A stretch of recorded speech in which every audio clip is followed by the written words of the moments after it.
Welcome to the Snowy Valleys Council Ordinary Meeting, November the 21st, 2024. First up, I'd like to acknowledge Snowy Valleys Council proudly acknowledges the traditional owners and custodians of this land, water, and pay respects to their elders past and present. Thank you everyone for coming along today. It's great to see so many people in the gallery. Thank you for making the effort. And first up, we have Donna Martin. Donna's speaking against item 6.1, petition, opposing the proposed location of the proposed multi-person. No, she's not. Speaking against that. Speaking for 411.2. No. Sorry. Okay. Donna, over to you. So, good afternoon, and for anyone who doesn't know me, my name is Donna Martin. I'm part of the working group that was set up by SVC to assist council to progress the project and find potential sites for the MPC EVAC project. I'm speaking for item 11.2 of the agenda to note the progress of the Community Engagement Action Plan timeline in regard to that project. And I advocate professionally as an RFS volunteer. I take an active role in logistics during emergency management, and in this regard, I seek the facility to support evacuations when they are needed or are needed. That could be due to fire or flood or some other reason. There could be pestilence or some reason for people to need to evacuate. During events that require people to leave their homes for safety, the facility will provide a first point of contact. Evacuees will be supported into appropriate accommodation solutions via a triage process that will happen at that facility. The centre will have information available to emergency services and other parts of the community to ensure we know who has been evacuated, how to contact them and where they are staying. I note that it's not the purpose of the facility to accommodate evacuees. They will be registered and triaged to ensure that their many varied needs are met. It's the first port of call, so to speak. I advocate personally as a member of our community who supports positive social outcomes the MPC will deliver. The plan before you today sets out the actions SVC are taking to complete this project at Richmond Park. The project plan is in motion, tenders are closed, and today's business paper provides for councillors to note the Snowy Valleys Integration Centre and Multi-Purpose Facility Project General Update Report, which I'm going to refer to now as the plan, and to award a contract to a successful tenderer. Dr. Joe has written to support the SVC to gain a funding extension at the Richmond Park site to ensure there's time available to deliver and complete the project as per that plan. The next steps in the plan include consultation with community. This is the opportunity for all stakeholders to have their needs and wants taken into consideration and to ensure we get a fit for purpose facility. Some will speak here today and advocate for wanting the facility but not wanting to use the site that SVC has chosen. I want to be very clear that the consultation phase of the plan you're considering today is the opportunity to resolve concerns and issues. I don't seek to dismiss the issues that they will raise, but I do want to remind us all, including those who advocate against the motion, the plan that is before this meeting today, to be noted, does not have a design. That will come next. As per the plan, the design phase is just commencing, and the plan clearly records that the design phase is the opportunity for stakeholders to work with council to mitigate issues and ensure we build a viable facility. In addressing the meeting today, I want to confirm that I support our communities to have this facility. And as I understand it, if we don't stick to the plan we have at Richmond Park, and that's the subject of the resolution for you today, the funding for this project is at risk. The letters of support we've tabled to SVC demonstrate the level of support for this facility and that our communities are clearly demonstrating that they support this facility at Richmond Park and the positive outcomes it will generate. As far back as the 22nd of August 1978, the Tumut Nadelong Times reported on the front page of that newspaper, the community was seeking to develop a two-court facility. And now, more than 45 years later, we can get this done. Tumut Sporting Club described their 1978 ambitions to build a future-forward complex that would provide for sports and recreation, and I ask you to share that vision and keep it. Thank you very much, Donna. Can I just clarify? So you spoke on 11.2, the Snorri Valley's emergency, and 6.1. No, I only asked to speak for 11.2, But then which is you, why I only addressed 11.2. okay, cool. Thank you. Councillors, any questions for Donna Martin? No, thank you, Donna. Thank you. Right. I do have one. Yep. Donna, I noticed you prioritised during your talk about the evacuation centre. No, I discussed that day. Discussed it, but prioritised. Important to me. Yeah, It's one of the reasons I joined the working party. yeah, no, that's fine. But then you digressed a little bit to two courts is, I think, were your words, the basketball stadium.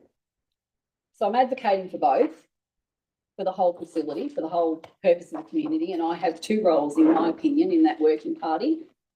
One, I participated in the working party because of my role as a volunteer at the RFS around it being an evacuation centre.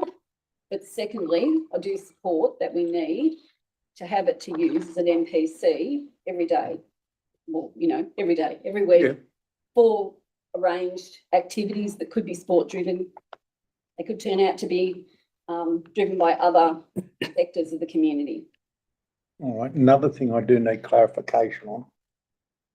When you were discussing it and doing your presentation, you highlighted triage centre more than evacuation centre. Could you clarify that So for me, It please? will be evacuation, but modern day evacuation, as I understand it, and I have experienced it, doesn't include staying in the facility that you were evacuated through. Right? There's a pile of reasons in society today why people can't camp in large masses in one room where no one's vetted for working with children and all those kinds of checks that need to be completed. So an evacuation centre, as I understand it and I have experienced it today, is a place where people come to, they register. They might have medical needs, financial needs, food needs, accommodation needs. A series of people and processes are available in that facility at that event to work through what they need, and they are triaged according to their own needs to somewhere to stay, or they record that they're going to go to Gundagai and stay with their auntie, or all of those things. All of their data is collected, all their needs get met. So if they need prescription medicines, they see a doctor, they go to the pharmacy, then they move on from the evacuation centre, because it's not appropriate for random people to stay together in a public facility like that. There's no way to vet the people who would be there. So it's not an overnight accommodation option.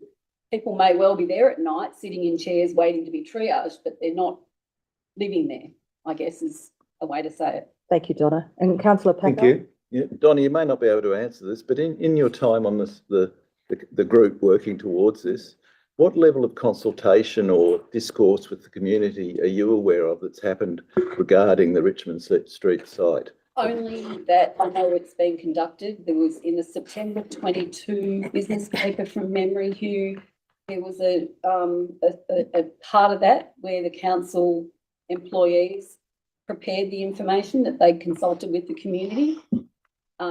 We didn't take an active role in any of the decision making. We were literally there to propose options, and we came up with many, many options that we put on the table, and the council staff worked through what they could or couldn't progress and proposed in the September 22 paper the two options that council voted for, which were Lockridge and Richmond if Lockridge couldn't proceed. And I recall from reading that business paper recently that there had been some consultation, and I also recall from conversations I've had with people that they were aware of consultation, although they may not have understood the context of the consultation. So socially, I'm aware that there was consultation as well. Thank you, But Donna. that's not our role.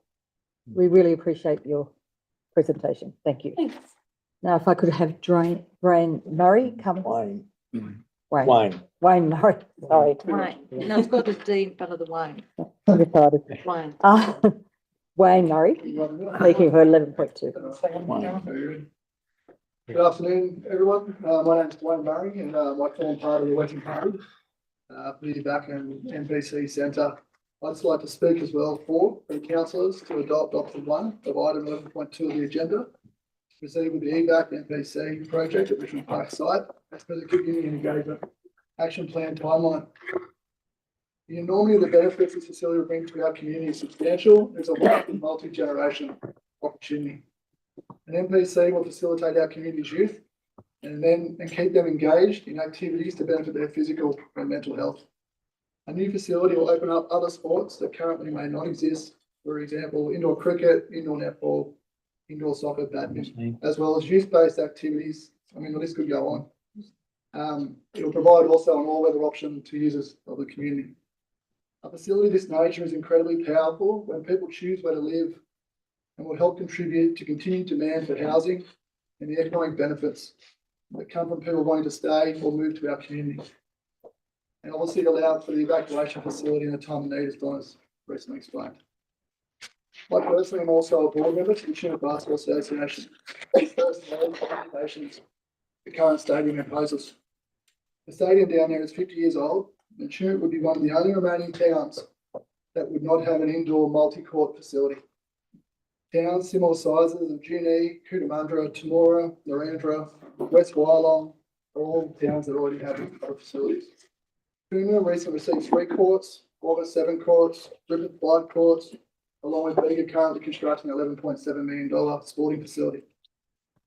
Recently, the Chinook Public Boys School and Franklin Girls School both won state basketball titles, along with Macaulay and Chinook High Schools finishing runners-up and making state finalists. Which for a small town with a chook shed, as people call it, it's quite amazing. They are quite amazingly surprised with how competitive all their teams are.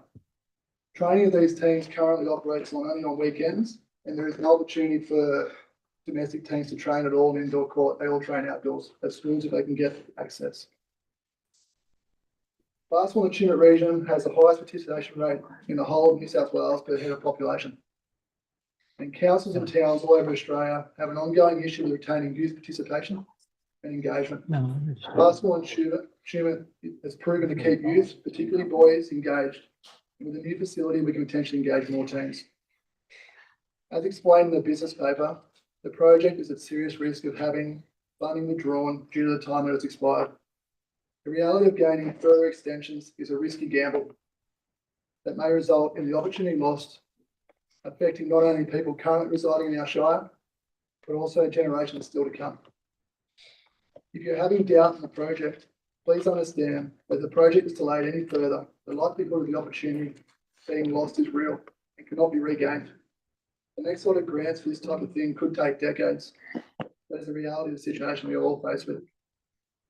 We as a working party believe that the consultation with the concerns on surrounding residents is extremely important.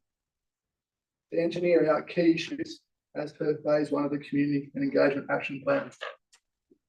Basketball New South Wales has offered a free and highly experienced design consultant to mitigate impacts on surrounding residents, utilising their years of experience being involved with facilities like this being built around New South Wales. So I wish you, that's all I have to say. Thank you for your time. Thank you. Very good presentation. Questions from any councillors? Councillor Sheldon?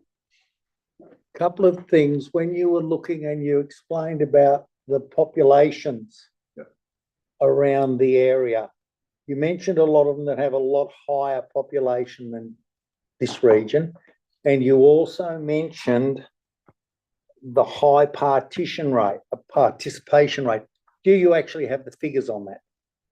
I could get the figures to clarify that from Basketball New South Wales. In the letter of support, I'm quite sure Maria Nordstrom from CEO New South Wales actually said that. I'll check myself, but I can definitely get it down if you like. I met with Maria the other night, and she obviously is our population to how many people we have playing is the highest in the state. So from a size point of view, Junee, Cootamundra, Temora, I could list probably a handful more, would have similar LGAs, you know. And when you've looked into it, it's obvious you've done a lot of work on it. Do you have any idea on the economic impact that would have on the Snowy Valleys region, a centre of such facilities. David, I haven't done the homework to give you a clear and definite answer, apart from the fact that, you know, people who come to communities, and Tumut is a transient community along with our forestry and all our industries, they clearly look at what the town has to offer, and then they'll make a decision whether they go. So right now, Wagga, for anyone who's interested in sport, for example, is a very good option. So if you're working at busy and you get to choose which way I go, coming down here and playing basketball at 9 or 10 o'clock at night, training on a Sunday night, just one for instance, from a basketball sport, these are decision-making type things. So that's the only. Thank you. Thank you. Councillor Packard?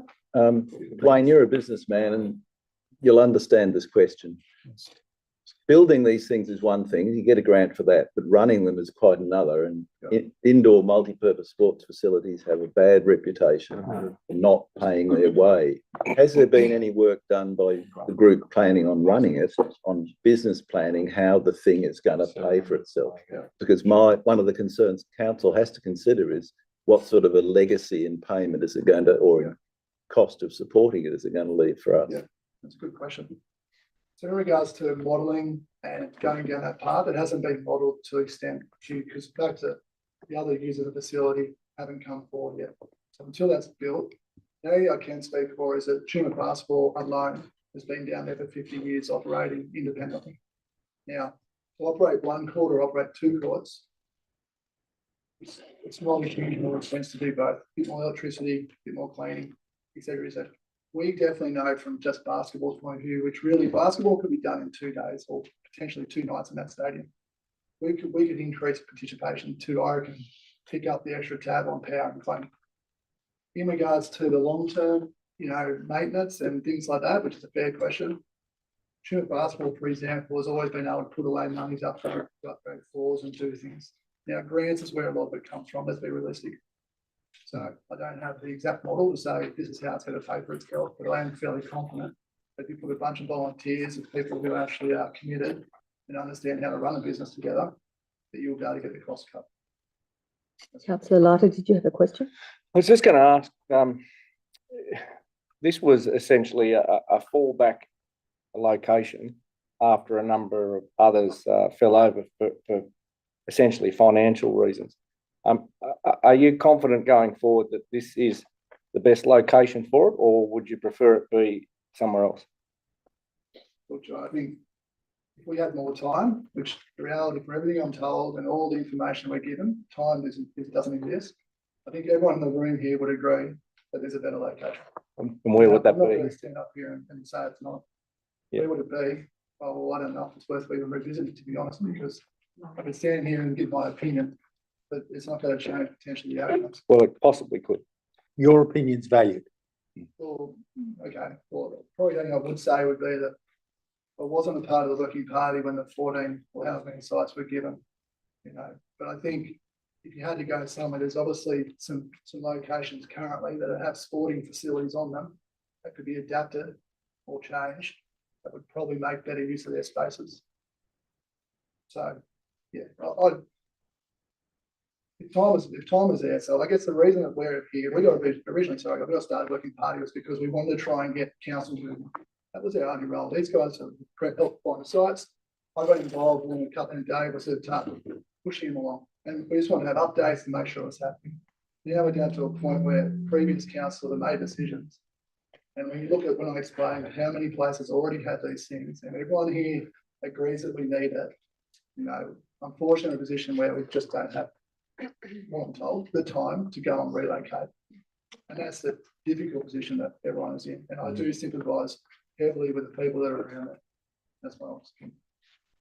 Thank you. Thank you. Very good presentation. Oh, No, sorry, Oh, Councillor. no, Go, No. sorry, Dwayne. That's okay. So you made the comment that if it was just basketball, you could probably do that in 2 days a week. So part of what I'm looking at here is the impact on the residents and, you know, because at the moment it is played late into the night. I know that everyone keeps talking about the ability and the capacity to reduce sound and things. Yep. How, and if it's basketball only, and I get the point that you're referencing down at the netball courts, the difficulty for the Netball Association would have been that they would have had 2 courts that they had externally and everything else would have been internally, which meant that they would lose the capacity to run their very, very successful competition over that point. The other thing is it comes down to you have one canteen, and the majority of organisations or sporting organisations rely on those canteens for generating funds as well. So there's a lot to be considered in the multi-sports aspect of how do you, if you take over another sports. So I'm just trying to get my head around, and look, I own, yes, my name is on the original decision, but at the time we genuinely believed that Lockridge Park was the option and it was going to have the least impact. This, when you stop and really look at it, and it's because we've kept changing, and it got to a point where we had to find someone. How do we ensure that people who live in that vicinity and the business that is also provided with the petition today are not going to be negatively impacted overall? Because if it's just basketball but then grows to the point where it's operating over extended periods of days and extended periods of time, how do we manage that so that we don't negatively impact on local residents, and especially with parking? So speaking probably, obviously from the basketball perspective, we haven't modelled how many games and if we could do it, for example, 2 nights. But I think if you're going to build this, so this is not about basketball, you would want all these other things to come in. There's no point just, it's not a basketball stadium, it's multi-purpose. So in regards to your question, I suppose, Trina, I'm probably not qualified to answer it in that I haven't designed and built multi-court facilities. That's not my job. So what I do know, I suppose, is in talking to some of the engineers, and we have been involved from a hydraulic point of view, is the design element and the engineering element can be managed to mitigate that. And I can't tell you how much that's going to be because I haven't lived next to one, for example, right?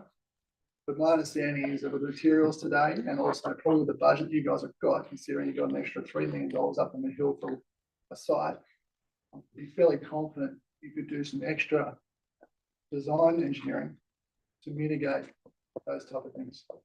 So, Madam Mayor, with permission through the General Manager, can I just ask the Director of Infrastructure? We have a report coming up later on, and it actually identifies the site, and it talks about removing the base of the bowling green. And so if we're looking at that, what depth are we looking at dropping the stadium into the ground, so to speak? Dare I use that term? Yeah, look, it will be up to the designers, but it is being considered that we drop it down to street level, the same level as the street as the bowling club. So that would be over 3 metre drop in height to bring it down to street level. So you'd have the building would be sitting within the landscape. If the building, let's say, is 7 metres high, which is roughly the size of these buildings, the rest of that building, which is about 4 metres, would be above the existing ground level at the back where the current bowling green toilets are, if you like. So the idea is to try and make the building sit into the landscape, but also be as accessible as possible, so bring it down to street level. Does that have... Point of order, Madam Mayor. I mean, this is not questioning the presentation. I mean, this is now going into the detail of the matter that's before us later. I mean, it shouldn't be discussed. Thank you, now. Councillor Ida. And I think we've grilled Dre enough. I think we might move on to the next speaker. I just want to ask him one quick question. Yeah, quick. Wayne, you mentioned a whole lot of basketball stadiums or multi-purpose centres. Are there any around that are similar to what is being planned, and do you have an idea of the costing? Is that appropriate? Or is that all right? You've done extremely well. Thanks, Wayne. Thank you. There's one being Thank you very constructed. much. Now, if I could ask Grace Cooper to come and That's a speak. lot bigger.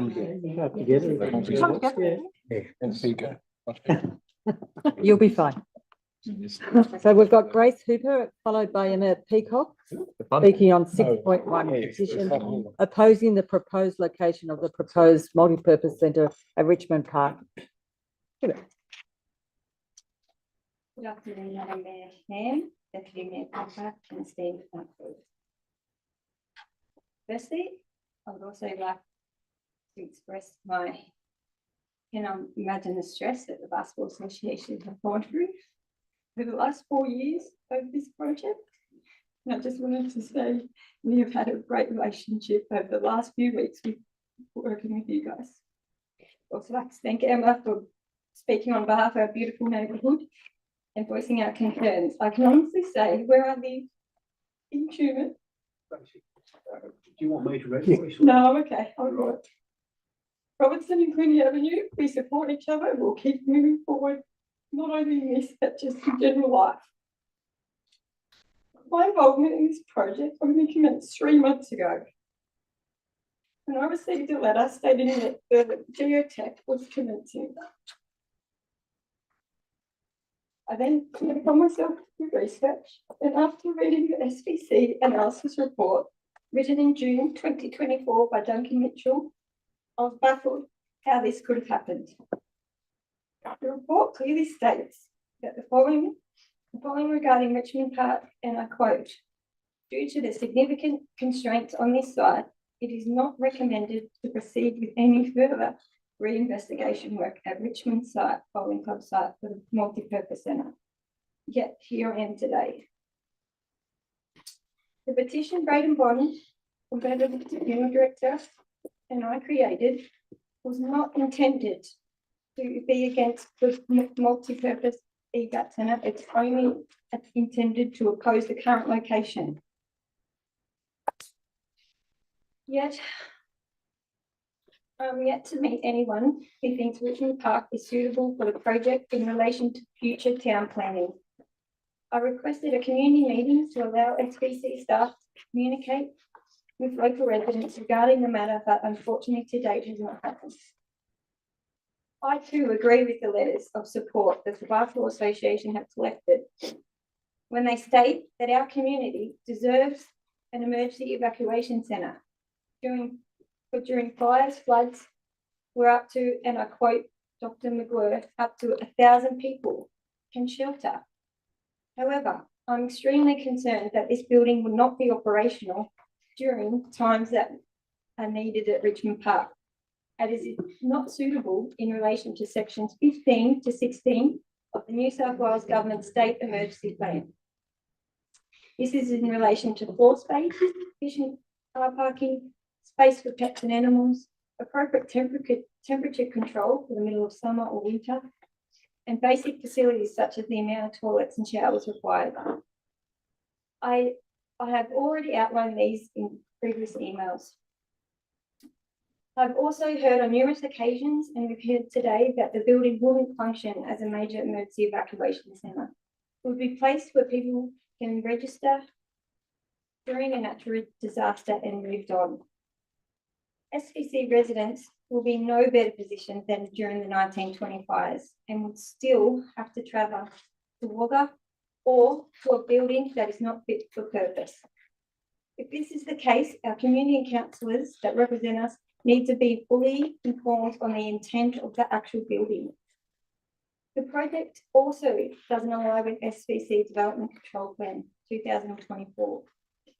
Then it needs to consider the character of the neighbourhood. The proposal does not fit in with the established character of the area. It is out of context. Supporting complexes are usually situated on the outskirts of towns or in industrial or semi-industrial areas as they are noisy and require space to grow. Need to maintain our quality of our streetscapes. Our trees, gardens should be maintained within Snowy Valleys Council and enhanced, not taken away from residents and children. Ensure appropriate building height. Roof forms and building heights should match those of neighbouring buildings, which would not be the case in this proposal, and would be substantial overshadowing of adjoining residents, and view impacts would be detrimental on residents. Also need to ensure landscape qualities are retained. Limit the hard paving car parking driveways to prevent increased stormwater runoff. The stormwater runoff into Stockwell Gardens below Richmond Park is already at full capacity during rainfall events. The extra roof space would generate too much runoff for the system to handle. And finally, respect and privacy. There would be substantial impact on the funeral director business, on a very delicate business that they deal Thank you, with. Grace. That's 5 minutes. Thank you.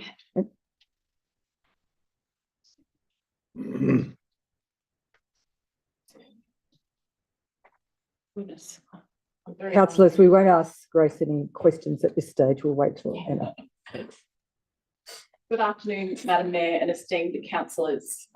I represent the residents of Richmond Park area who share deep concerns about this project's proposed location.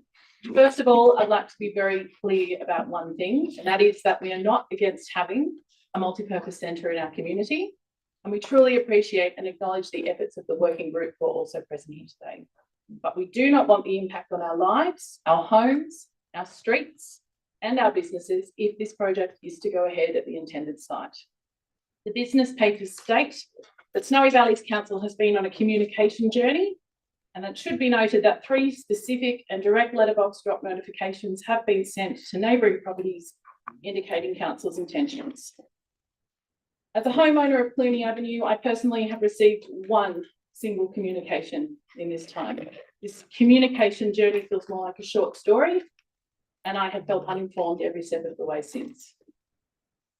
My neighbours and I feel let down by council for not having the opportunity to discuss the centre's relocation to Richmond Park after other sites were deemed unsuitable. We feel a lack of due diligence and process from the council has led us to feeling frustrated, helpless, and like we're stuck between a rock and a hard place. You see, I am in the business of connecting community, particularly working with our youth, as is fellow resident Matt Chapman. We are concerned that if this project does not go ahead, that it is the residents who will have the finger pointed at us without a thought spared to the last 4 years of this project's dysfunctional history that's led us to this point. We purchased our homes in a quiet, low traffic street across from a beautiful green space because that's what we wanted. And I asked every person here if they had such a home, would they willingly pop their hand up and say, yes, please, I'd love a stadium on my front doorstep. Our primary concerns include the devaluation of our homes, noise. Grace and Di Hooper have their young children's bedroom windows directly opposite the park. Braden Bond of Bevan's Funeral Home has expressed his concerns of trying to deal in the most sensitive of businesses. Traffic is another concern. We believe the proposed 62 space car park is inadequate, and overflow parking will turn our streets into safety hazards, particularly for children. Our other concern is that whilst this project may offer additional ports to our sporting organisations, the current location offers little room for growth, which risks repeating this whole saga again in years to come. We've now likely missed the opportunity of more time, which would actually have allowed us to zoom out and envision what this project could really mean for our community. Imagining Tumut's own Equex Centre, where every sporting organisation has a space for their club. A youth drop-in centre for bored, at-risk or disadvantaged youth. A place to bring new opportunities to town that Snowy Valleys kids would not have access to otherwise. I do appreciate that this is pretty much outside of our control, but I'm simply asking you to consider the local residents surrounding the Richmond Park area for whatever your decision is, given the future of this project. I'm also asking for an opportunity for the council to seriously review how and when their community is consulted. We understand that the situation may very well be that if this project doesn't go ahead at Richmond Park, it won't go ahead at all, and that is certainly not the outcome we are hoping for. We are not here to oppose progress, but to advocate for a solution that benefits everyone. This is about creating something meaningful for future generations while respecting the lives of those who call Richmond Park area home. If the project goes ahead at the proposed site, we residents expect to have a say in the design of the building. We expect more than a single letter in our mailbox. We expect ongoing consultation and meaningful communication throughout every stage of this process. We expect measures to be taken to mitigate noise, safety, traffic, parking issues, and for the council to invest in preserving the livability of our neighbourhood. Above all, we expect to be treated as stakeholders in this project, not merely provided a lip service to quieten us, nor to be treated as obstacles to be overcome, but as community members whose voices matter. Thank you for your time and consideration. Thank you very much, Emma. Councillors, any questions to Emma?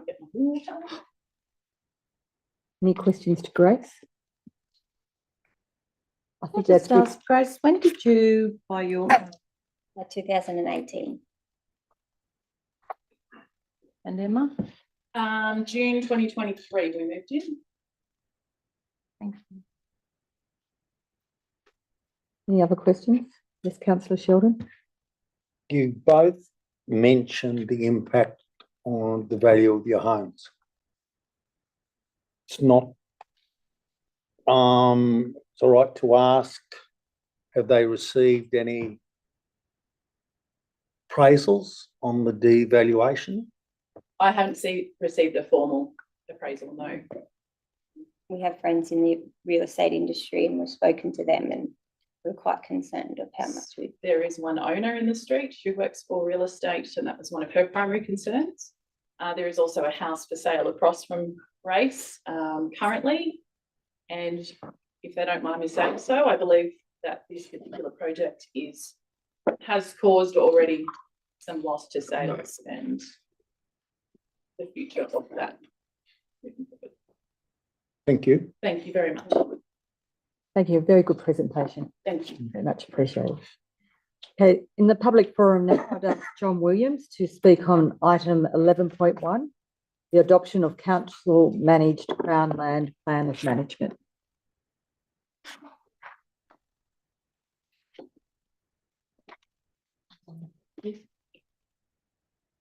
Hello, everybody. My name's John Williams. Some know me, some don't. I don't, I guess, have to say what I'm here for. But we're all here. Now, what I'm going to talk about is very, very serious, so don't think it's not. Very serious. We're talking about a health problem we got on the Manus Creek, coming from the Manus Dam. I'll tell you a little story to start with. Sarah McCall and her kids have now left because the kids are very sick. Now, this has been put down to the blue-green algae. So something has to be done about it. You might say, how do you know it's blue-green algae? Well, I'll tell you how I know. I've got reports here, medical reports. They've had blood tests, and these blood tests don't come cheaply. All the kids have been checked out for this. And it's causing a problem. And if you don't think blue-green algae is a problem, you can go to Riverina and check it out. There's 5% more illness in the Riverina than the rest of Australia. And they're trying to point it at blue-green algae. Haven't quite got it yet, but the scientists and the doctors, that's exactly what they're looking at. So we've got to do something about it. And it's not only humans. We've got Luke Pearce, who checks the water. I mean, but he knows him. He keeps an eye on all the water, and everything's falling down. Everything's just falling apart. You've got two creeks here. You've got Tumber Creek and the Manus. Almost identical. You can drink out of one, no problem at all. You can do whatever you like out of it. Tumber Creek, beautiful creek. You go upstream in the Manus, you can drink it too. But the dam itself, and you should look it on your Google. Does everybody know the Manus Dam, what it looks like? Here it is. If you look on the Google, you'll see it. Here is where it's all festering. Here. This is a big problem. Easy to see if you go and have a look at it. Drop through, this leaks here, where the old Ellis Williams had as power station. It still leaks out through here. Well, that's no good. But there is a way of fixing it. And this is the good stuff. it's gonna cost you nothing. It's gonna cost you hardly anything, and you're gonna save money. Gonna save a hell of a lot of money. And then we can fix a couple of roads. But you know, why spend all this money over and over again trying to fix something that it's not fixable? That dam was bought back in the 80s when Ellis Williams made it. He hoodwinked everybody into that fiscal, whatever they call it, we're going to make the fisheries and have fish and ladders and everything else. No, he didn't do that, but I'll generate electricity. But what I'll do is I'll open it up and then shut it down. Everybody downstream don't care about them. And nobody cares about the downstream people. And I'm one of the downstream people because I live in Tooma. And we've had enough of it, so we've got to fix it. Now, it's an easy fix. Drop the water down, put it back to its original creek, the way it was, and everyone's happy. You can still camp there, you can still fish there, can't boat there, that's all. So I can't see it's a problem to fix this. What do you think about it? Thank you, John. Is that the, yep. Councillor Packard?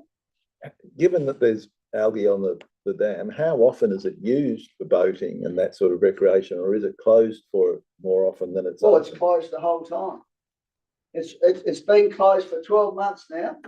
And prior to that, Red alerts, I can show you all the reports, lots of red alerts. going back how far? Going back for probably 6 years. Since the rebuilding. Yeah, since the rebuilding of the dam. The dam's shallow, it heats up. It's a simple one. Stays warm. A fellow Jonathan Howard, I spoke to him in Albury, and he's a water specialist. He's helping now the parks regenerate stuff south of Albury. Very smart man. Get rid of the dam. Just put it down. We can have a nice creek. You can have a wet area, wetlands, whatever you like. You can't tell me you can't get grants for wetlands now. You can. So why couldn't you just put it back the way it was? Very simple. Any And other save questions? money. Councillor Larder? I think it's a great idea. So just, Councillor Thompson? so because it's not identified, or it's the project itself is not identified within the report of 11.1, the options that we would probably have going forward would be to ask for a report, just so that, We get about. yeah, because Better because the issue that you have raised A doesn't report on this. relate specifically to this project today. So Well, I suppose I'd just like to pass these around. just to clarify that, I suppose there is a Manus Lake blue-green algae management plan, which forms part of the plan of management. Yeah. So theoretically, It the is. plan of management, relates to the issue that but the Mr. action, Williams is talking about. but the action we would need to look into and decide if it's not working, then there needs to be. There is no plan. Like we need one immediately. Well, there is a There is a blue-green plan, it algae doesn't management work. I plan, know. management policy, because I've read it, but I'm not sure that it's going to fix the issues that you've raised here today. What was that? What did she say back there? Any other questions from the council? Someone. It's been prompted. Now, these here, can I pass these around? Yep. Right, if you read this, all of a sudden you're going to say, are my children going to end up dying? What's going to happen? And I mean, this is serious stuff. Thantrace John. This is The time letters for on questions. here, Any other questions for, If you don't John Williams? understand the letters on here, if you Google them, it will trace you straight to blue-green algae. yeah. Thank you very much for your presentation, and Very good. people thank will you. take that very seriously. Yeah. Very good. That ends the public forum part of the meeting. So on to apologies, leave of absence and remote attendance. Don't think we have anyone there. Do you guys want a copy? Now, declarations of pecuniary interests. Yes, we did that. For the public plan. You need to do the pre-one. Positive. We did it. Amanda did it. I haven't put the preamble. Yes.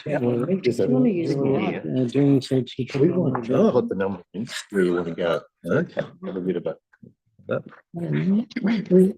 You said you put the preamble. Oh, it was in the. I just pop in. Whatever. Thank you. Isn't it two things today? And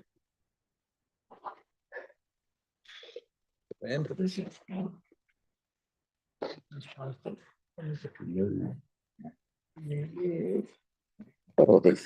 Yep. Because So plan. just Uh, Because somebody shall. okay, just the preamble to the meeting. Statement of ethical obligations. Councillors are reminded of the oath or affirmation of office they made under section 233A of the Local Government Act 1993 and the obligation of the council's code of conduct to disclose and appropriately manage conflicts of interest. And for this reason, we have the disclosure of pecuniary interests. I don't think we need to read all that. do we? Use of mobile phones and the unauthorised recordings of the meeting. Councillors, council staff and members of the public must ensure that mobile phones are turned to silent during meetings of the council and committees of the council. The person must not live stream or use an audio recorder, video camera, mobile phone or any other device to make a recording of the proceedings of the meeting of the council or committee of the council without prior authorisation of the council or the committee.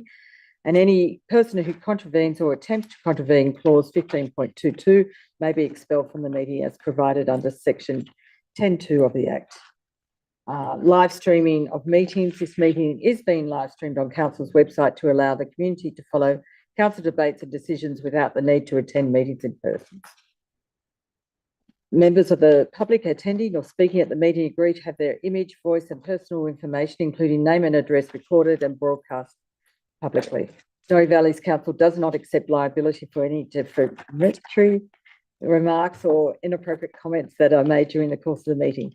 Any part of the meeting that is held in closed session will not be streamed.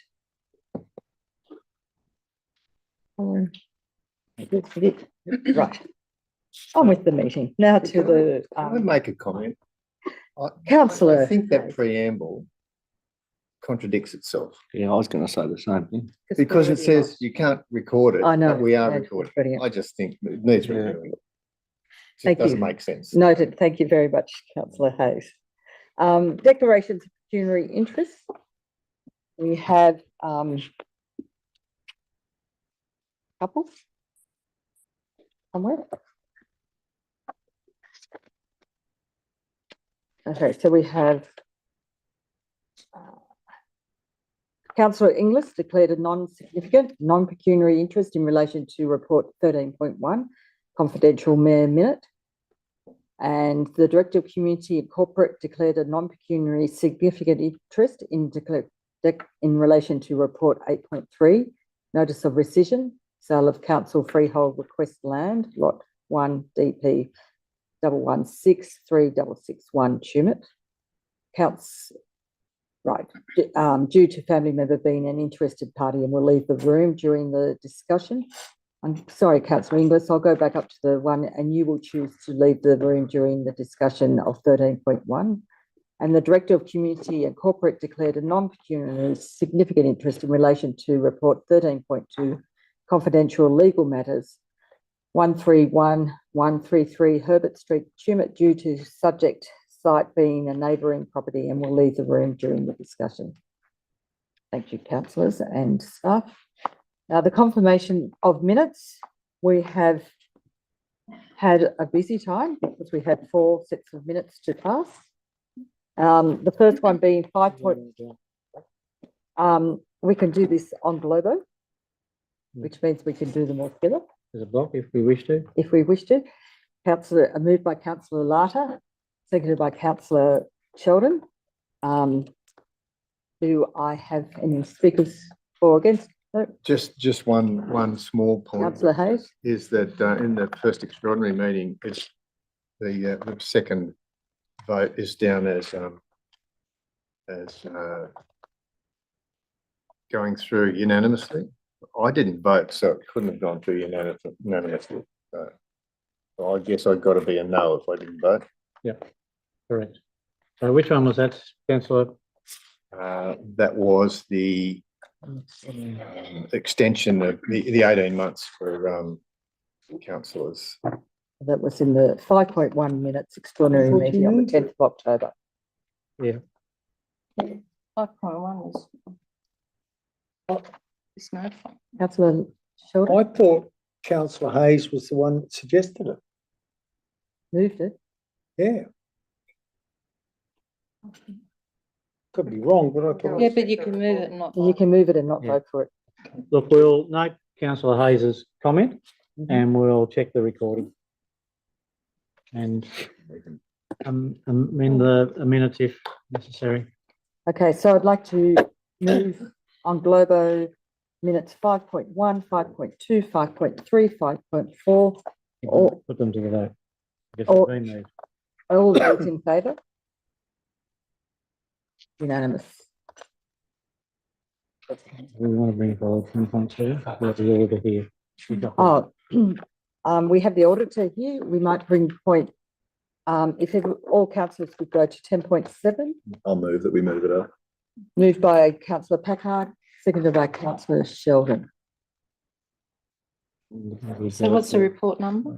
10.7, Page 92. The Director of Community Corporate Services is happy to introduce. And if I could ask the Director of Community and Corporate Services to introduce our guests today. Thank you. Councillors, we have Nikki Rajani, who's with us What number today is it? online. He is the Director of Financial Audit from the Audit Office. He's just going to present the results of the audit for 23-24, and there'll be an opportunity for councillors to ask any questions at the end. So I will hand over to Nikki. And if I could just say page 92, 92. if, excuse me, Nick, if you could just make sure we've all got the pages up first. On the same page? Everyone on the same page?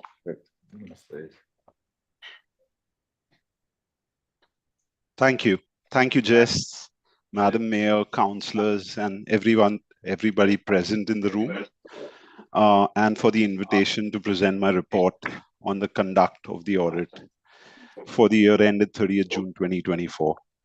I'll be briefly touching on the outcome of the audit as well as some of the financial performance ratios. So we completed the audit of the general purpose financial statements for 23-24, and I issued my audit report on 31st October 2024. So in prior year, independent auditor's report on the council's general purpose financial statements was qualified due to the non-recognition of rural firefighting equipment vested to the council from the Rural Fire Service and the RFS buildings located on land controlled and recognized by the council. The previous qualification was a limitation of scope, as we had no reliable information upon which to conclude as to the potential impact of the non-recognition upon council's financial statements. This year, the audit office obtained a listing of vested assets from the Rural Fire Service. This has helped identify the nature, age, and carrying value of these assets. While it remains our view that councils control vested firefighting assets and buildings located on land controlled by councils, the error in relation to rural firefighting equipment is not material to qualify our opinion. This error was reported as an uncorrected misstatement. Accordingly, we removed our last year's qualification to the extent of non-recognition of RFS equipment this year. As far as the RFS buildings located on land controlled and recognized by the council are concerned, the council has not undertaken procedures to confirm the completeness, accuracy, existence, condition, or value of these buildings. Accordingly, we included a qualification in our current year's audit report on the general purpose financial statements consistent with prior year. This matter was discussed with management and also reported to the council's Audit Risk and Improvement Committee. Looking at the performance ratios, the Office of Local Government's Code sets out what needs to be covered by the report on the conduct of the audit. As you can see in notes G51 of the financial statements, there are 6 key performance ratios which are audited within the general purpose financial statements. The council has met the Office of Local Government industry benchmarks for 5 out of the 6 financial performance ratios in 2024. On-source operating revenue ratio was not met. It was marginally below the benchmark. The ratio was 59.83%, while the benchmark is 60%. Moving on to the income statement now. The council reported an operating result of 15.1 million for the year ended 30th June 24. This was marginally higher than the prior year, which was $14.8 million. Rates and annual charges revenue increased by $2.7 million, whereas grant and contributions revenue decreased by 3.2 million. Moving on to the cash position, the council had total cash and investments of $54.8 million as at 30th June 2024. This was up by $10.8 million as compared to 30th June 2023. At 30th June 2024, the council reported a positive cash and investments balance after deducting external restrictions of $15.1 million. This was up by $6.6 million as compared to 30th June 2023. Externally restricted balance of $39.7 million comprised mainly of developer contributions and water and sewer funds. Internal allocations are determined by council policies or decisions which are subject to change. I would like to thank the general manager and the entire finance team of the council for their cooperation during the conduct of our audit. We were able to work collaboratively with management throughout the audit process and complete the audit by the statutory date, a good outcome for the council. That closes my presentation, and happy to answer any questions. Thank you, Auditor Rajani. I'll just make a quick comment. Over to the General Manager. So, thanks, Nikki. Just in relation to your comments about the Rural Fire Service, as you know, we fully concur with what you've said. And I can advise that Manor has already forwarded off a letter to the Rural Fire Service around identifying those brigade stations. Plus, we're also, examining some of our internal records as well to make sure that we do actually capture all of those assets. So we've, as I said to you during the meeting with the ARIC committee, the intent would be to try and get that, get a report to you around those issues for the interim audit, so that issue is signed off, prior to year end. Yep. That would be great, Steve. Thanks. Questions for the auditor?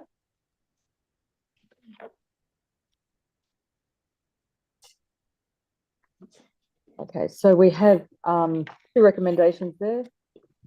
On page 92, note that the report on the presentation of the 23-24 annual financial statements and formally present the 23-24 audited statements in order to report to the public in accordance with section 418, 419 of the Local Government Act. I'll move that way. Moved by Councillor Packard, seconded by councillor Wertz. Any discussion? All those in favour? I have a question. Over to councillor Sheldon. As some of us weren't here for that period of time, should that be, or we weren't elected, should that be noted? That we weren't sitting councillors? No, it should be pretty obvious. No, I'm just asking the question. I would refer that to the general manager.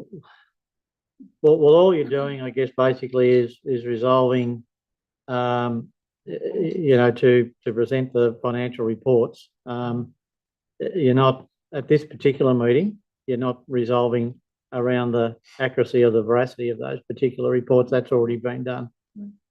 Thank you. No other discussion? All those in favour? Unanimous. Thank you very much. Thank you. If we could resume the agenda. We probably need a, motion to resume. Could I have I'll move that we resume the agenda? Thank you, councillor Thompson. Seconded, councillor Hardwick. Thank you. So that brings us to item number 6, correspondence. Which we do have a go back to page 55. 55. Oh, well, 54 if there's a. What we're doing is 54. And item number, the first one again. Perhaps if we could just have a resolution to note that the petitions presented. Recision. Yes, I think all councillors have been given copies of the petition. I haven't got the other petition, the one from back here. Are they both? people against. So I'll get there. You get it. This No, is- they're both There for. isn't a petition there. No, they're both. No. Oh, one was both for, against. one- I beg your They're pardon. both against. They're both Both against. petitions are against. Okay, And but I haven't got the- Thomas' petition. There was no, no. there There was wasn't. not a petition. Okay, thank you. Okay. Do I have a councillor to move that the petition be accepted? Councillor Larter, councillor Sheldon. Any discussion? All those in favour? Unanimous. Thank you. Okay, now on to our notices of rescission, of which No, we, we're no, we're not. We're into number 7. Oh, the mayoral minute. This is my bit. That is. What item number? Councillors, if you just indulge me, I just think we've just had a pretty spectacular last month when it comes to community involvement, and I'd just like to have some thank yous, and as mayor, I'd like to write a thank you to all these people. First off is the Bloom Festival, which was held and put together by council staff. There were doubters, but the night was absolutely fantastic. So congratulations to all. The Tumut Rotary Snorri Valleys Cycling Classic, which was held last weekend, and what a great weekend it was. And once again, bringing so many people from all around New South Wales and Victoria to our area. So my thanks to them. The Tumbarumba Flower Festival celebrating 25 years of people coming to look at the stunning gardens around Tumbarumba, Laurel Hill and District Tooma this year. Thank you very much. Jamie at Gingelic, Christy and Ross getting that back up and going down in Gingelic. Congratulations, good to see that it's going, and let's hope it goes again next year. And the Snorri Valleys Heroes, that was outstanding success, bringing so many people together. And now the book, which is available at the news agency, is just going to be a must-have item for people living in this Tumut area. Congratulations. And then finally, Weathering of the Dry, which was on last Thursday and Friday up at Laurel Hill, at Pilot Hill, and then to Batlow. Congratulations to the people who facilitated that. I've only heard very positive feedback about that event. I'm just disappointed I couldn't come. So thank you. Like, it's just such a wonderful community, so many people stepping up and doing positive things to make our area better. Thank you. Okay, now we go to number 8, which is the notice of rescissions. And our first notice of rescission is Murray Region Fire Protection Grant. And this is 8.1. And this was put forward by councillors Ham, Packard and Sheldon. And the recommendation, everyone got it in front of them there? So the recommendation is to rescind the motion. Yes, the recommendation is to rescind the motion. Number M213/24. Do you want me to read it out? I don't know. Need someone to move. Necessary. Would someone like to move that motion? Councillor Packard, seconded by Councillor Sheldon. Are you happy to second that? Yeah, I'll be honest about it, I'm totally Councillor confused. Words, Councillor Words, thank you. Okay, Councillor Thompson, do you want to speak to this rescission motion? Packard? Oh. I was going to speak. I mean, I know this is a complex issue, but if we don't build the hangar, they're going to bring the helicopters anyway. They're going to park them and put a security guard on there.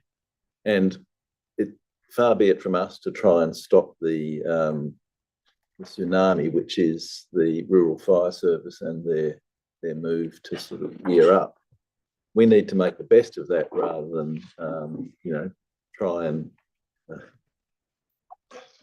rage against something which is a much bigger thing than us. So it would seem to me that just the nature of having the hangar there is not going to change the concerns that people like True North have. Not that we particularly take business considerations into consideration when it comes to these sorts of matters. I mean,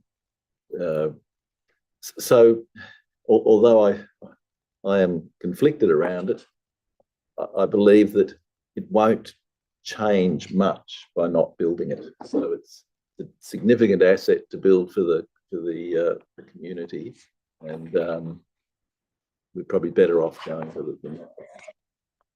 Thank you, Councillor Packard. It's 4. Have I got a speaker against? Councillor Thompson? Thank you, Madam Mayor. This is incredibly difficult, and I value and appreciate Councillor Packard's comments in relation to if we don't agree to this, they will build it anyway. And probably before we went on site this morning and actually looked at the True North facility, I was erring towards the voting for the rescission motion. The concern that I have here is that if we just say, yes, this is fine, considering that there's been absolutely no consultation or inclusion or involvement of the True North operators to understand what they can provide for the RFS and the firefighting. And if the RFS feels that they can come in and tell us what's happening and without actually having due diligence within our community and within our, and again, I value Councillor Packard's comment about business, but we need to understand that what this business provides in this community is partly reliant on the RFS utilising them, not only for the fires, but if we lose that facility, we then lose it for a lot of other reasons, which is other emergency services, not just firefighting. We need to be so careful that we don't make a hasty decision to agree. We knew nothing really about this until it was presented at the last council meeting. So we haven't been a part of the discussion and the involvement leading up to that point. It was then presented to us in such a way that we've now got a second report which says that we can afford to fund and pay for this for the next 5 years. My concern is the bigger picture and the way in which RFS engages, negotiates and comes to the party to actually include us in decision making, considering it's a part of our portfolio. So at this point, I find it incredibly difficult just to nod and say yes to the RFS when it disappoints me that True North was never even asked what they provided and what they could provide going into the future as part of this overall service that's out at the aerodrome. Well, the speaker 4. Can I Just, if we have a speaker 4 first. I was just going to ask if we could move into committee on this. Oh. You'd like to vote that way? Yes, moved by councillor Larter, seconded by councillor Hayes. Thank you. Happy. Councillor, You want me to oh, talk? would you like to vote on it? Well, All in favour? Yeah, vote it. Yeah. Full throttle. Unanimous. Thank you. Well, look, I've got to say, it's a very rare occurrence that I find myself on the same page as councillor Thompson, but but here we are. Here we are. And let it, Let it be hopefully known. it continues. New council. New council. An aberration. This has to be one of the most disingenuous, disgraceful acts of anti-competitive behaviour by a government that I've ever come across. The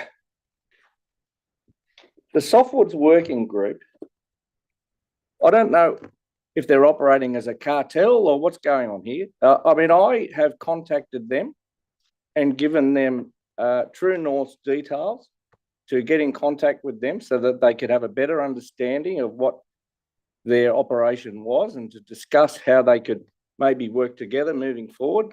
I've spoken with the Softwoods Working Group at least on 3 occasions about that and forwarded the details to them of the chief pilot, Jim Ryan. They haven't even been worthy of a telephone call. I mean, this tells you something. The RFS, and I don't know who else it is here. Look, this needs to go to Parliament for an inquiry because what's gone on here is an absolute disgrace.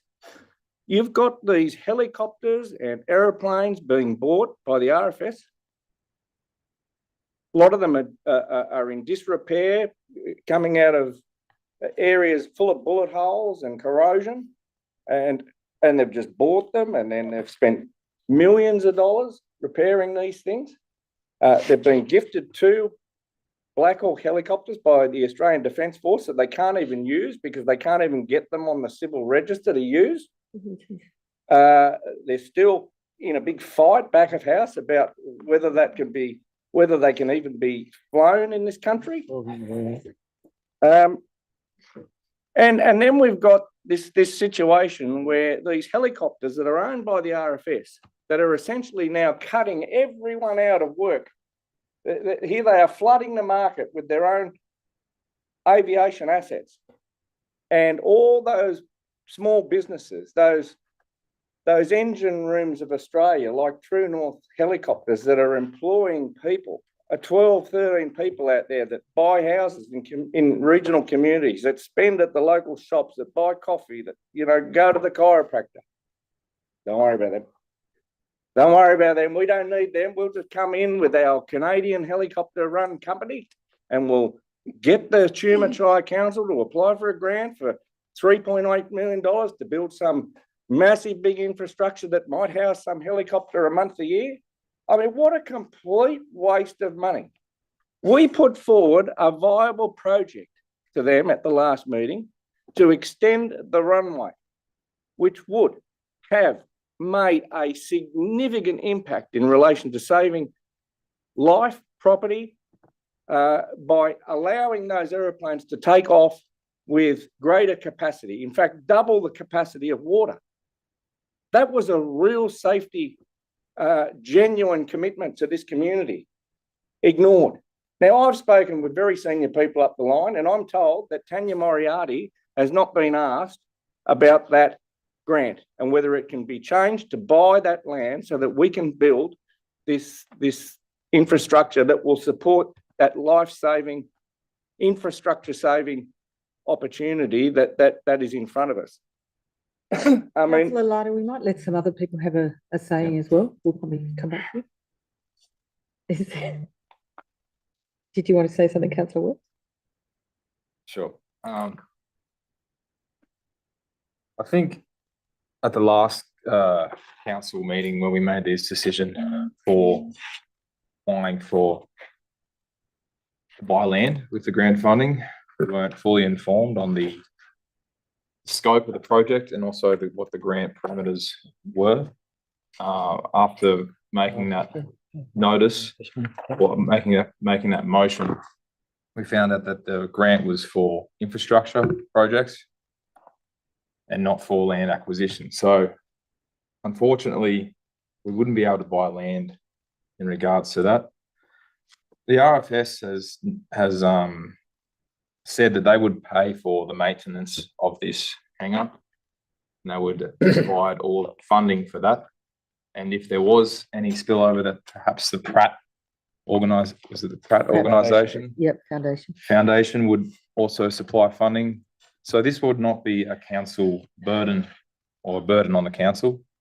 There's also been noted by the Softwoods Working Group, the True North contracts, the contracts for one of their helicopters. They also have two contracts, or not contracts, but on-demand services that they supply would remain. Now, it would be beneficial for having that in writing to say that the contract would remain. Also, I think it's more pertinent that we think about this not as a business, that this is RFS putting local businesses out of work. This is about protecting our economy in the area, given that there's 40% of Tumut is employed in the softwood timber industry, or directly or indirectly. And do we have the assets to fight fires in the future? Now, that could be an extension of the runway, but that doesn't mean that's the only thing that we need to focus on. Now, this is an opportunity to get a hangar which would house a Bell 412 or a Black Hawk helicopter, which could drop 4,000 litres of water on a fire. The Bell 412 was less than that, but it also does finding the fires as well as search and recovery. I think if we decline this or we knock it back, we are setting ourselves up to fail at the next time that we have a disaster like a major fire. And this also getting this funding for this hangar does not rule out an extension to the runway. It does not rule out any future funding that could be used to buy land to extend the runway. So if we only extend the runway to what the plan is now at 1,100 metres, in the future there could be more funding made available to extend it further. This is a process that may take some time, but we cannot say that we're not going to do something just because we want to do this other thing. I think we need to have a big picture view of this, and I believe that this hangar will be a benefit to the community as a whole. And I don't think we should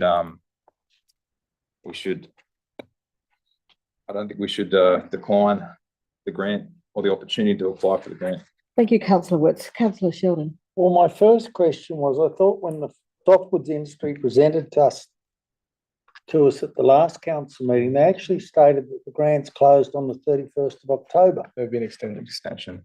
And then, listening to Councillor Wirtz, he was talking about the contracts out at True North. From my understanding, there was only one contract and the other ones were on call.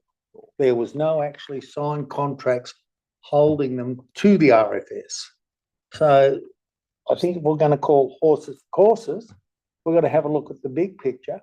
What is the benefit to Tumut or the Snowy Valleys? And what could we lose? And the economic loss to the Snowy Valleys.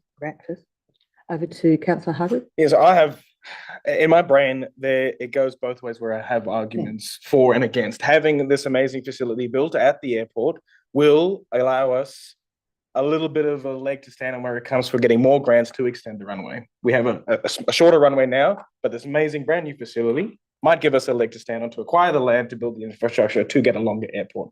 That's fantastic. And having the airport be modernized as a whole, it can only be a benefit. This is obviously something that, you know, the bigger picture is that the whole of the Snowy Valleys local government area is supported by softwoods. It is a huge industry. It supports a majority of the area where we live in, our families and our friends and the businesses that function within here. That needs to be protected. In saying that, the Softwoods Working Group is an entity that wants to see that protected, but I don't see them having, as Councillor Lotta says, reached out to the private enterprise in this area that is there to protect us as a whole from fire and disaster.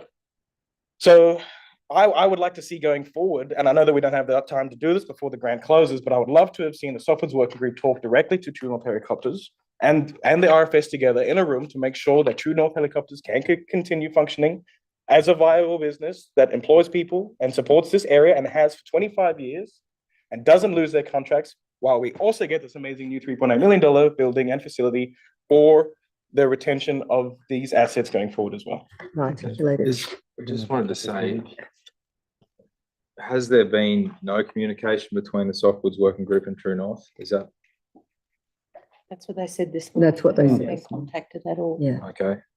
Now, General Manager would like to say a few words and then over to Councillor. Yeah, so look, I've tried to pull together a bit of information over the last few days on this particular issue, and a lot of that's been said this morning and by Councillor Larder is correct. But I suppose wanted to speak a little bit about the landscape. So everything that True North said this morning about their contracts is correct. The 3-year contract with a 1-by-1 option, they've spoken about that quite openly this morning. You know, the RFS are saying that, and True North said the same thing this morning, that you know, when the RFS open bids for this type of work, it's highly competitive.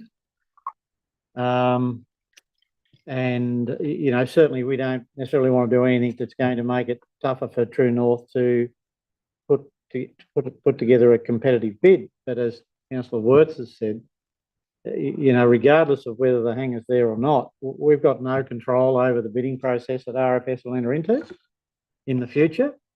But, you know, the RFS also at the moment, are not in a position to provide any, you know, longer term guarantee, I wouldn't have thought, because there's a procurement process that has to go through, and they'll go through it at an appropriate time in the next, I assume, 12 months, as those contracts are coming to a close. So, you know, all that's pretty. My understanding is that at least in the short to medium term, there will not be a helicopter that's there all the time, but there is likely to be a helicopter there when there's, you know, when it's predicted to be a bad fire period. So it'll come and go. So yes, the facility, relatively large hangar, may not have a helicopter in it most of the time. I think that's true. But, you know, I suppose to that extent, they will use it for other purposes. You know, for example, the equipment that's currently stored in the other sheds that are close to True North across the fence, a lot of that will be transferred down to that hangar. And as I understand it, those sheds would come back to council to do with whatever they wish. So it will have a use, and there is a benefit potentially coming back, you know, to council from that project through the fact that we can acquire those, or not acquire because they're already ours. Board just said that today. But we are to use those sheds for another purpose that could be revenue generating. So I think there are some abilities there. I think the RFS are well aware of the capacity of True North and what they've got out there. And look, I'm a little bit inclined again to agree with Councillor Wirtz that, you know, when we're out at the Weathering the Dry Community Forum last Friday, you know, I think it was sort of detailed that on average we get a fairly serious fire in Snowy Valleys every 3 years. So potentially there's one not far away, dare I say it.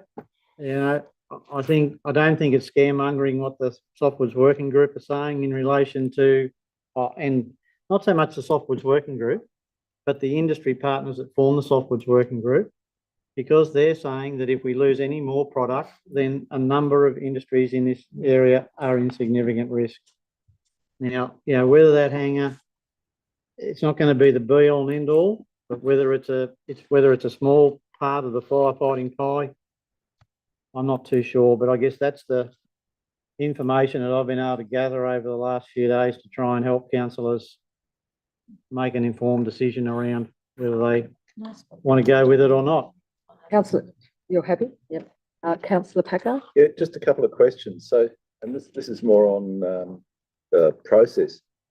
As council, are we allowed to consider financial viability of businesses when assessing development proposals? Or, I mean, not that this is at the development proposal stage, No. but and second question is, has there been any talk? I got a sense that there might have been sort of a third option where they say, well, if council doesn't approve it on our land, they'll go and build it on private land.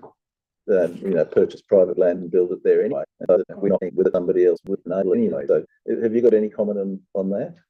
Not really. I think the overwhelming view is that it's probably better in public hands. And having all the RFS assets together. Thank you, Madam Mayor. The concern that I have is that if this does impact on True North and they are not sustainable to remain within our community, we lose 4 additional helicopters for 1 hangar and a helicopter. That's my concern, is that, at this point, if the competition that is being created by RFS takes away from us having that, and as I pointed out, it's not just in relation to the firefighting. True North were actually utilised during floods as well, so they are also an emergency operation. Yeah, so it's very specific business. If we lose it from our community in our region, that's extremely disturbing and concerning to me. But I just think if the impact of this hangar coming and if RFS don't, and they spoke this morning about there's 98 helicopters in the state that provide this. That is not a lot of helicopters when you start looking at the fires. And even with the Duns Road fire, when it started in 2019, they had a helicopter that they could have used, but where it was, they wouldn't release it. So it sat somewhere doing nothing while we burnt. So to lose True North from here, in my opinion, would be incredibly detrimental to the long-term safety of our timber products. We could risk having 1 hangar with an occasional Black Hawk as opposed to an established business that provides access to 4 helicopters. And the RFS just needs to realise that they need to do the contracts to give these people certainty. Because the other point that was raised with us this morning, in order for them to be able to even apply for not grant funding, but loans, in order to continually upgrade the equipment and maintain it, if they don't have a proper long-term contract, no financial buildings or no financial society is going to fund them with loans. So it's a very fine balance. Councillor Sheldon? I just want to get this, council will be applying for the grant? Yeah. At 3.8 million to effectively be a storeroom for 281 days a year.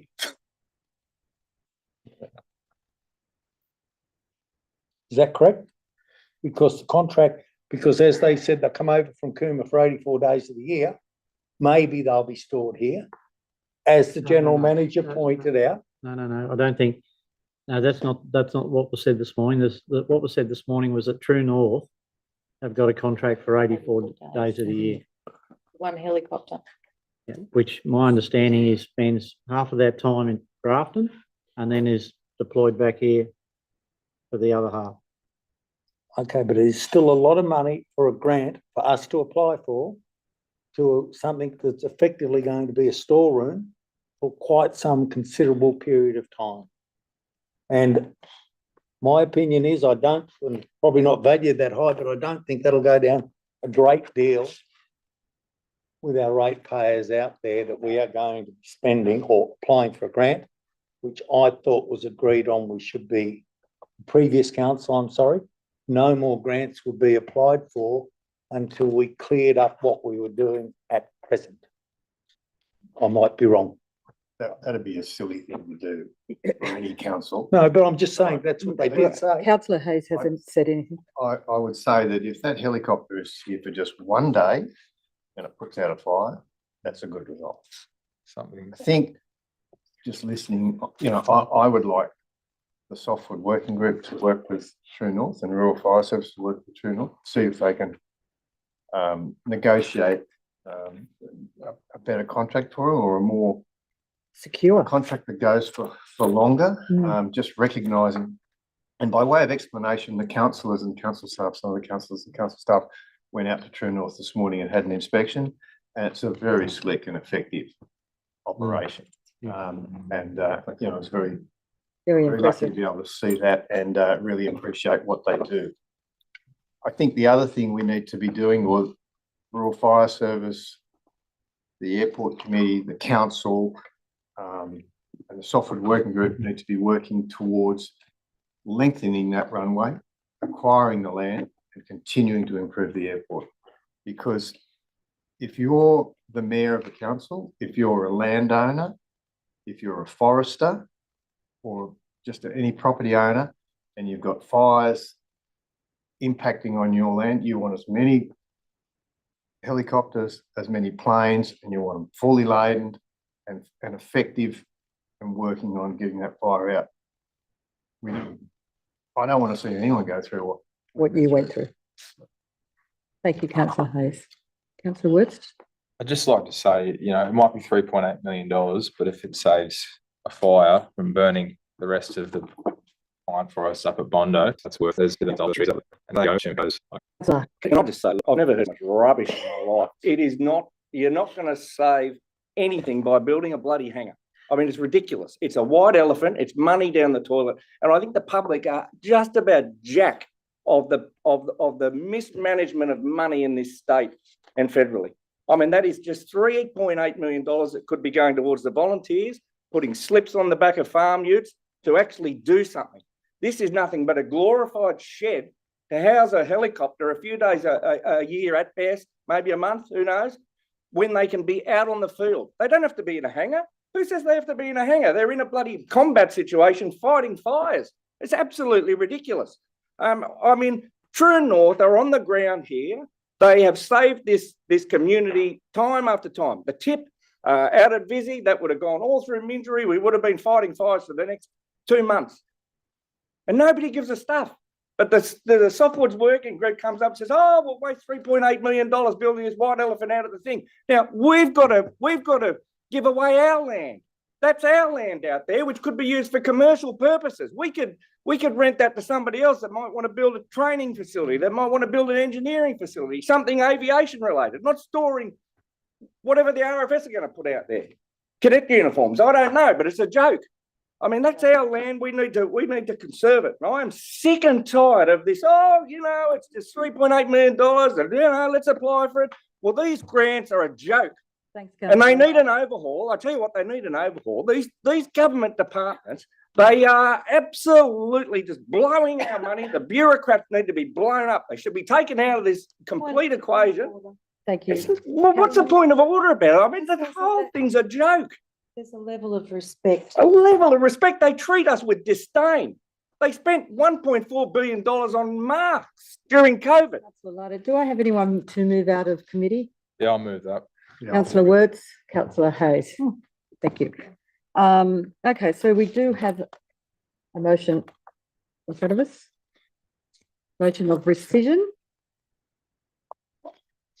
which was moved by Councillor Packard. Would you like to say anything before we vote? I'm a great fan of True North. I'm friends with them, and I'm a supporter of them as a business model. And I'm not a great fan of government. I agree with you on that. Government capriciously move in and out of business and ruin businesses in so doing. We have to be mindful that our role is not to make decisions that promote or one business against another, and try and recognise what we can change and what we can't change. And us saying yes or no to a hangar If we say no to a hangar won't get built. If we say yes to a hangar, it will. If we say no to it, it won't stop government doing what they're going to do. It will just mean that there's no hangar there while they do it. Will it damage True North? I think there's a lot of wisdom in trying to say, well, if this, with the software working group, if this hangar goes ahead, we need to absolute guarantee that the net firefighting capacity of the aircraft unit does not get doesn't deteriorate, but is maintained or enhanced. That would be a dreadful outcome to see a hangar built, some sort of lip service done to putting a helicopter here and us having a less dramatic response capability than we've got now. So it's a really tough ask, but on balance, I still think that there's a greater chance of getting some greater good out of it by having it here. So, Point of clarification or seek some clarification, Madam. Certainly. I note that if the rescission motion is carried, there's a recommendation or a motion below to receive a further report.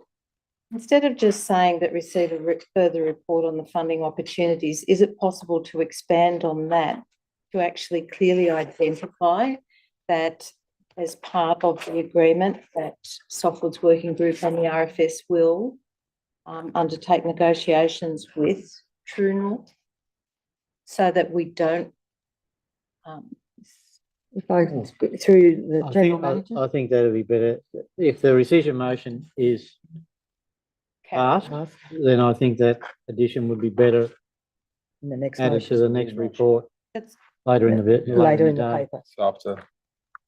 right. the one that we don't discuss if it doesn't get up. That's right. So I'm going to put the motion, but I'm actually going to read it out because just so people know what they're rescinding, that rescind that council not support, so we're rescinding, not support the Tumut aerodrome hangar application and seek Softwood's working group endorsement of council's application to facilitate the acquisition of land for the future extension of the runway.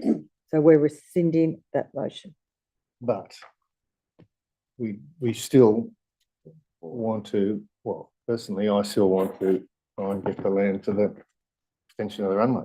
So I think that can go into the next report. Well, there's already a council resolution about that. Yeah. It is. Yeah. This is just linking. And then we receive a further report on the funding opportunities under the Murray Regional Fire Grant. It's two separate things. So Yeah. you got to rescind the first bit before Right. you can consider the second bit. Okay, so we're looking at that first bit I just read out. I've had a mover You've got a second. I'm sorry. and a seconder. All those in. Can I favour? speak against that first? No, we've finished debate. Well, I don't think we have. We were in committee. No, we moved out of committee.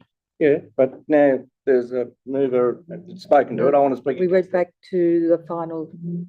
No, councillor Packard started the debate That's right. and then we went into debate, Committee. then into debate, then into committee. We had committee, we went out of committee. Well, I don't And think I there's asked anything. councillor Lardo Point if of order. I we don't had think the there's right anything to stopping reply. me talking against it because it is completely different. It's in your area, Madam Mayor. as to whether Councillor you want to allow it or not. Councillor Lardo, can I I'm give doing you about 10 more minutes so then to think about it, so when we get into our next report, we'll be able to. Well, I'll be very brief. I'll be very brief. Okay, But look, this I know you always are. this needs to be rejected because it's a waste of money. It's not providing any benefit to the Softwood's working group. The other option is we need to talk to the minister. We need to be proactive. We need to go to the minister and say, this is what we need to do. You can't keep boxing us into these grants to tell us what we can and can't do when this is what the community needs.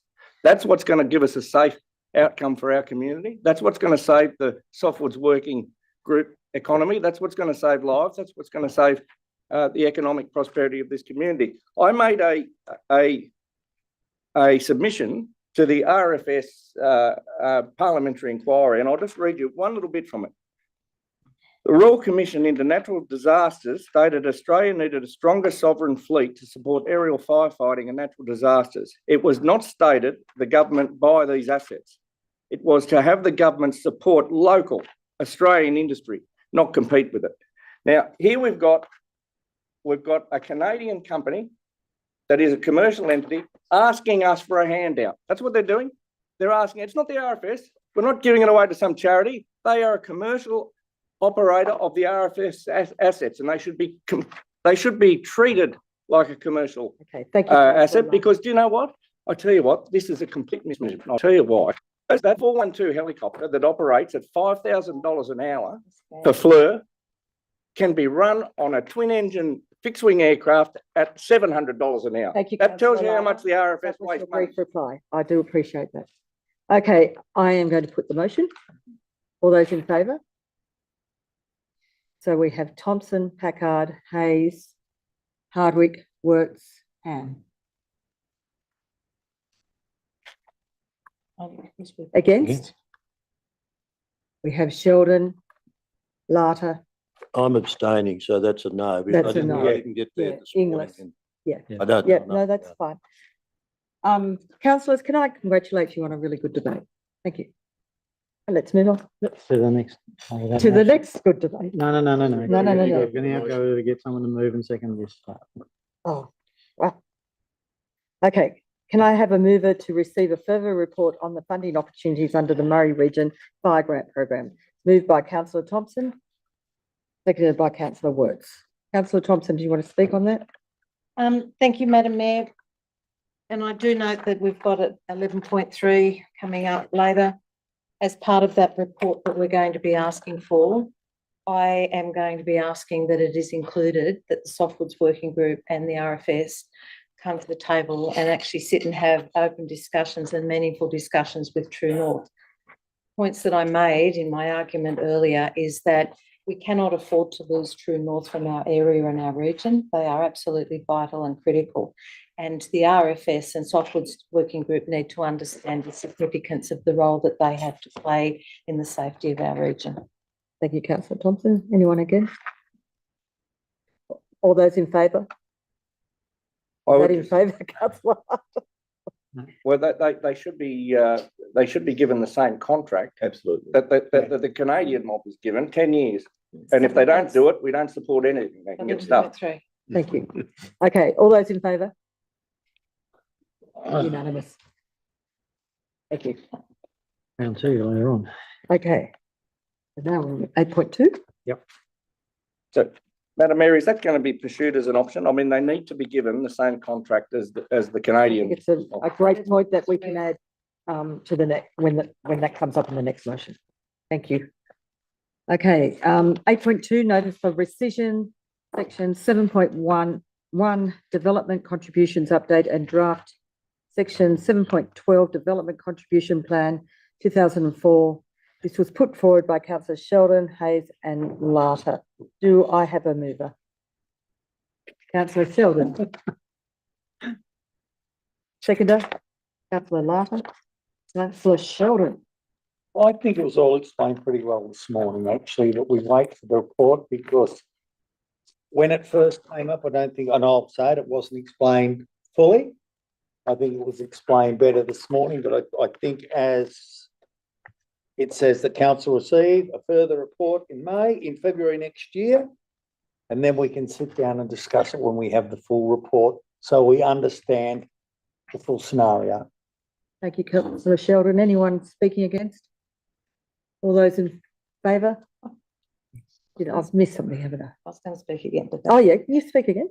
The only concern that I have is that the understanding of the 7.11 is in relation to all of the funding that we're talking about here has been generated from the previous Tumut Shire Council date, because the former Tumbarumba Shire Council didn't in fact have a 7.11.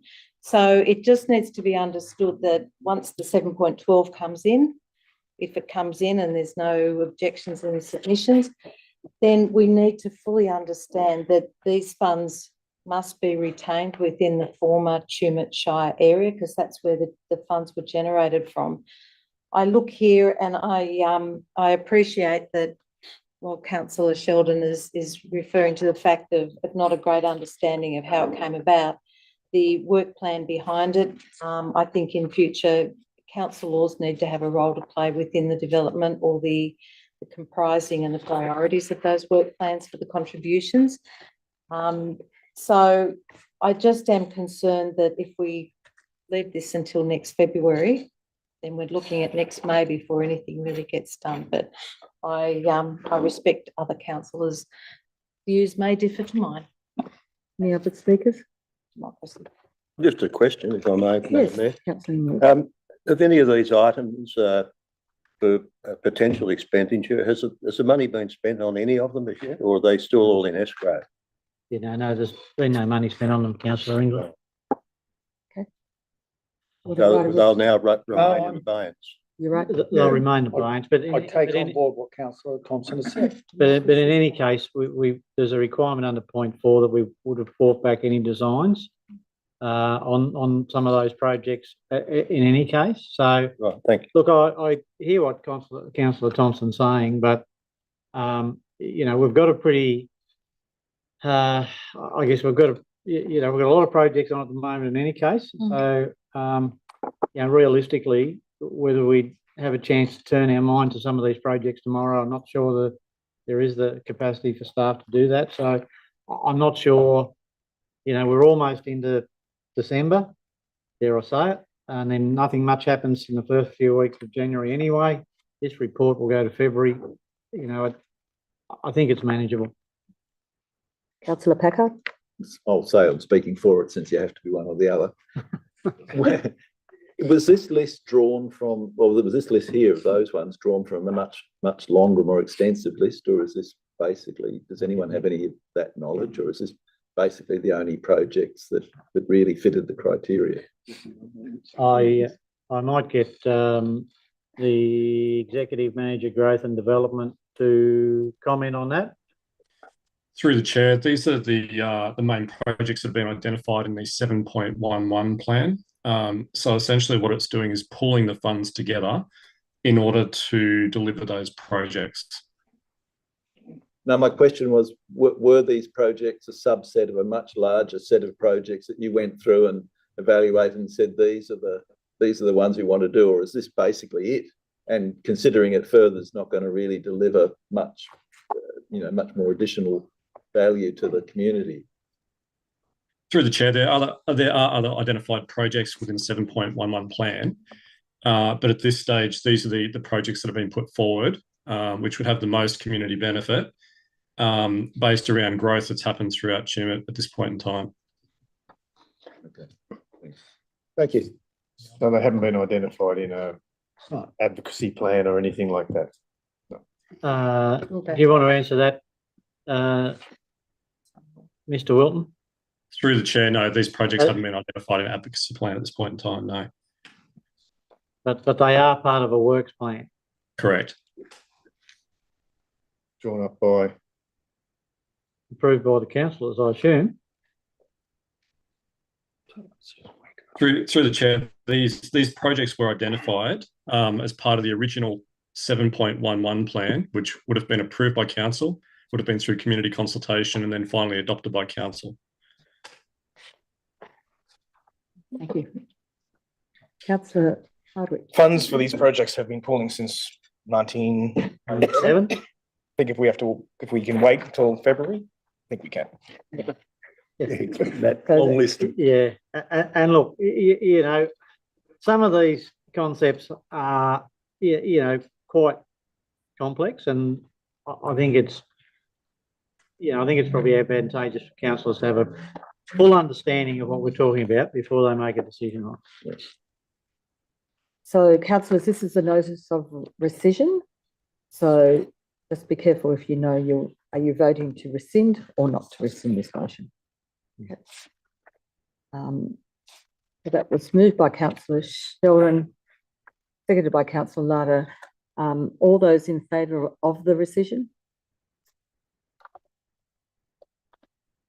So we have Packard, Hayes, Lata, Inglis, Hardwick, Wirtz, Councillor Sheldon, Ham. Which means Councillor Thompson is against, isn't it? Councillor Councillor Thompson votes against. Councillor Thompson. Thank you. Love democracy. Don't we all? 8.3, Another notice of rescission. Hang on, we've got a, There's the motion. There's the motion. Now. that you got to vote on. Further report to the February. I'll move that way. Thank you, councillor Packer. Do I have a seconder? Councillor Wirtz. Councillor Wirtz. I'll get the second report. All those in favour? Just speaking, could in that report, we have a list of all the projects that were on that broader list? So we can see, A, if these are a valuable subset of that list, and see if we need to add other things that maybe hadn't been thought of back in 1997. Have you taken a note of that, Mr. Wilton? Yep. Not having chance. Yes. Thank you. Thank you, Mr. Wilton. Okay.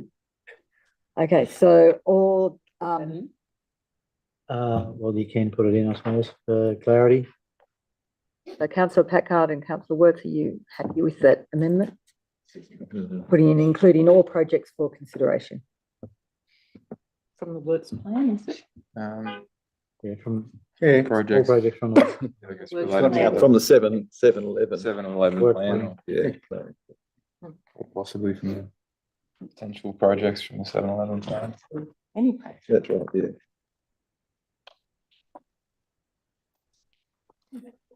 Thank you.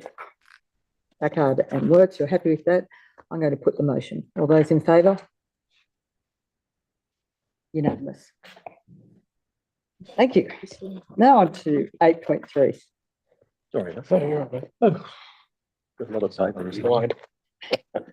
I'll note that Jess Quilty has left the room. Now, this is a notice of rescission, sale of council freehold request land, lot 1, DP 1163661, Jimmet. This was put forward by councillor Inglis, councillor Sheldon and councillor Hayes. Do I have a mover? Councillor Inglis, councillor Sheldon. Councillor Inglis, would you like to speak? Yes, I guess I'm just cautious by the nature, but given my background, I take the view that I see a danger in something, I shall alert the councillors to it. I was a bit uncomfortable when we passed this motion on the last occasion, and when I went back and thought about it a bit more, I became even more uncomfortable.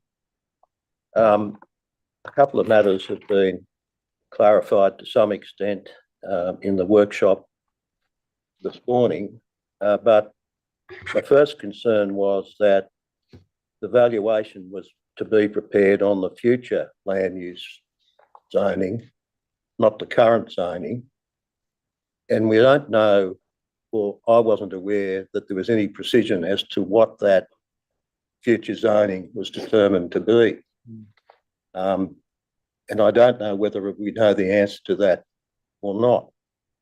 That was my first concern. My second concern was that the valuation is to be prepared on the basis of the future use. And that assumes, or the future rezoning, that the future rezoning takes place. Now, by doing that, and the property would be put out for expressions of interest, as I understood it, on the basis of what the likely future zoning might be. The problem with that is there's no guarantee, it seems to me, that in the future the property will be rezoned to either a specific purpose or some other purpose. And it would put council, it seems to me, in a difficult position or a conflict, in that if they've almost given a guarantee that the property is going to be rezoned and it doesn't get rezoned, then you're open to litigation on the basis that the property was marketed on a false pretense. And I see that as a danger. The other aspect is, in terms of the conflict, is that it would seem to me that if virtually an undertaking had been given that the property would be rezoned, because of the potential conflict, it might be necessary to have another council body determine whether or not the rezoning should take place in the interest of total transparency. So, I see that as an unnecessary risk. And it seemed to me that the preferred course would be, noting that it was going to cost, I think, $10,000 or $12,000 on the estimate to put out a survey and put out expressions of interest to perhaps obtain an appraisal of the value of the property in its current state and in the rezoned state, whatever that rezoning might be. Do it ourselves and then market the property. And that way, it may delay it for 12 months, but it doesn't seem to me that we're in any hurry to sell the property that I'm aware of. The other concern was that we need to be transparent, particularly knowing that a close relative of a senior officer in council is involved and has expressed an interest in the property. And it seems to me that for two reasons, an auction would be the preferred course of sale. Firstly, because it's the true indication of what the market value of a property is. And secondly, it is totally transparent. There could never be any allegation made that the property wasn't marketed in a totally transparent way to the benefit of the community. So that's what's behind my thinking, and why I decided that I should put this rescission motion on. Thank you, Councillor Inglis. Couple of comments. To make it General Manager would like to make a few comments. Just a couple of comments, and I'd be interested to have your view on these, Councillor Inglis. I would have thought there's a possibility to condition any sale that would be subject to a successful rezoning application. If the rezoning application that the person sought wasn't successful, then the contract perhaps wouldn't proceed. I would have thought we could do that. The other concern I've got about council doing the rezoning is that we don't know how many interested parties that they're likely to be for this land at this point in time, and what their potential future uses would be. So if we rezoned it, or we sought to rezone it in accordance with the current inquiry, we could be seen to be, preempting the sale anyway. So I think there are challenges whichever way we go, I think, in relation to this matter. I don't think it's not a simple one, but I would have thought perhaps going down the path where we go through an expression of interest. Council can look at the expressions of interest. They can decide what project that they think is the best value for money for the land, and price might not be the only determinant of that. There might be other things that council would deem as being just as important as price, and then enter into a contract, subject to the rezoning being successful. And if they couldn't rezone it for what they wanted it to, then I guess we go back to the drawing board. But they're just some comments that I'd make on that at this stage. Councillor Packer? What, do I have to speak in favour or against? You can speak. I can speak. Madam Mayor, may I suggest then that we go into committee? So that Councillor Thompson, you're moving that way? Yes, a seconder? Yeah, I can second that. Councillor Hardwick? I'll be Councillor quick. Hayes noted. One of the few things where council has an absolute ability to control the destiny of our community is through zoning. It's far more important than I think many people realise. And to me, that's a landmark piece of land in our community. And to just arbitrarily say we're going to sell it to somebody who then is going to zone it for something which we may or may not like. Thinking about this, I've changed from saying just sell it, but the more I think about it, the more I think it's at the gateway to the town. We need to think carefully about what we want that land to be used for, make the zoning that way. And if it doesn't happen and we don't sell it this year, at least we're controlling the destiny and the shape and the look and the feel of how our town will be. Councillor Sheldon. I concur with Councillor Packard there. From the day we arrived here in 2003, people have spoken about that block of land, but it could be used as a great showpiece or whatever for the future of this region, and just let it go. It just seems such a pity. Yeah, and to let it go for something that we then will have very little control of what goes there, because if we're not steering the rezone and someone decides to rezone it to, I'm trying to think of the worst use, but I can't think of it. But that would fit in, and so yeah, I think it's an opportunity for council to shape our own destiny around that piece of dirt, which is an important piece. Well, I was going to actually seek some clarification. At the moment, what are the potential zones that it can be given? Because at the moment, it's residential. Yeah, look, the only comment I'd make is that I think an EOI would flesh it out. And you don't have to accept any of the expressions. An EOI would flesh out exactly what you're all discussing today, and that is what would be the best use for this land and who would be the most appropriate user of the land. We don't know that at this point. We've only been approached by one person. And an EOI would give you some clarity about who is interested and then what could be the highest and best use for that land. Council, as we said in the resolution, we'd bring the report back to council. You could look at whoever's put their best foot forward and go, we don't think any of this is good for the future of this town or this community. You don't have, the EOI is completely non-binding. We're not obligated to accept, in the EOI that goes out, we are absolutely not obligated to accept any of the proposals that come forward. And that's very clear in the EOI.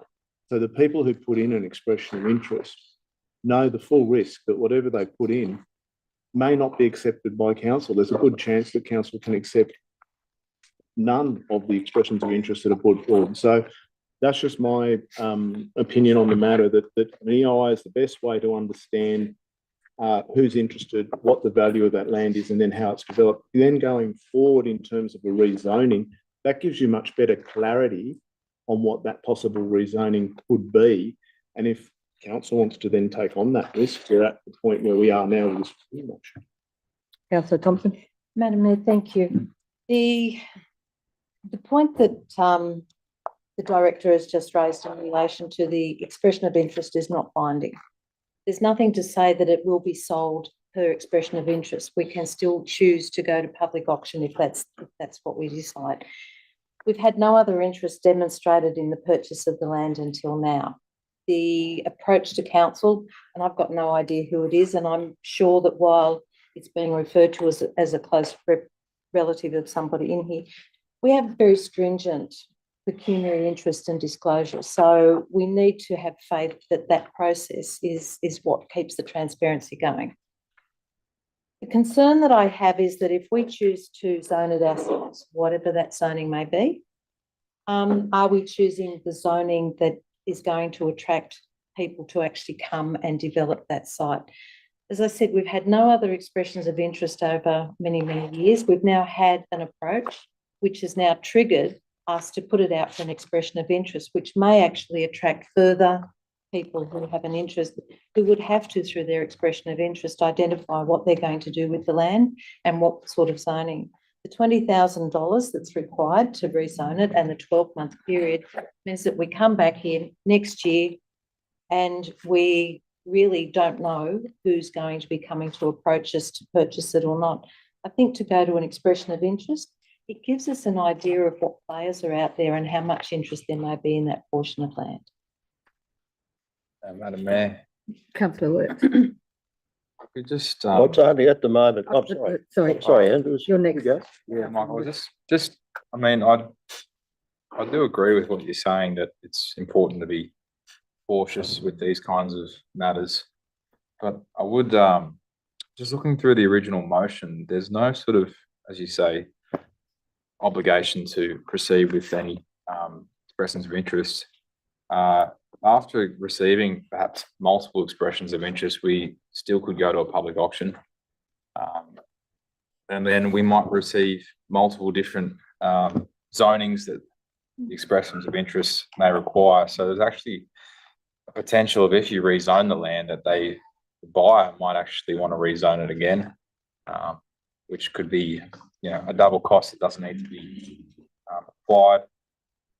Well, there's an opportunity that we rezone the land and then a future purchaser, and we've rezoned, and this happens a bit, we rezone the land, it gets sold for a price. The buyer buys it for the lower price and rezones it for the highest and best use, and then on-sells it for the higher price. There's nothing stopping anyone from doing that.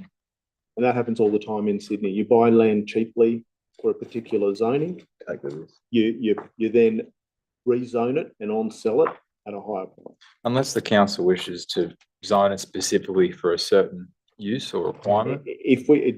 Sorry, I'm interrupting you, councillor. No, I was just No, saying interest. that unless the council wants to take that risk as to get the best price for the land, but then we may come into the problem of the If buyer. council was going to enter into a public-private partnership and go down a path like that, we would do the rezoning ourselves, understanding in full what our partner may want to put on that land. And that our partner might be a commercial entity like Woolworths, our partner might be a community entity like Valmar or someone like that, and then we would rezone the land for that specific purpose. That's when you'd do that. If you're talking about something like a public-private partnership, that's when you go through and do the rezoning yourself, because you understand fully what the future use and long-term use of that land would be. I was just saying, but we wouldn't know that until the expression of interest come through. Councillor Inglis, do you want to speak now? Look, I have no objection to seeking expressions of interest, so long as that's all we do at this stage. And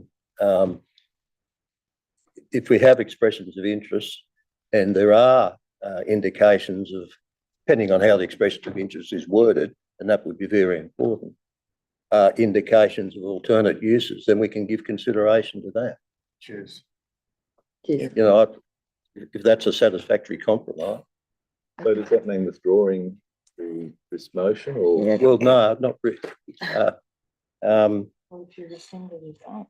The original was a We could report. stick with the original. What does say? The last thing, the report we brought back to council. Can we do If we choose not to support this rescission, it will go back to the original, which then we will still get a report on the expression of interest. Yeah. And we can choose to absolutely say no. So in saying that, does anyone want to vote? Well, what about Committee? Sorry, Councillor. I'm happy to withdraw it. What about the valuation? On what basis are we going to have this expensive valuation? Highest and best use. So is that why? What does that mean? Sorry, we would look at what the potential highest zoning use would be, so that we understand at this zoning, which is, I believe at the moment, the mixed use zoning, would be the highest and best use. If someone came along and offered us the absolute penultimate price, that's what they'd zone the land to get maximum value. What's the highest and best use? Mixed use at the moment. Well, is that a zone? That's a zoning, yeah. So you have residential, mixed use, we have industrial, we have community. There's a whole, I'm not sure what schools are zoned, or the land would be zoned as if it was to become a zone. Nick would advise on that.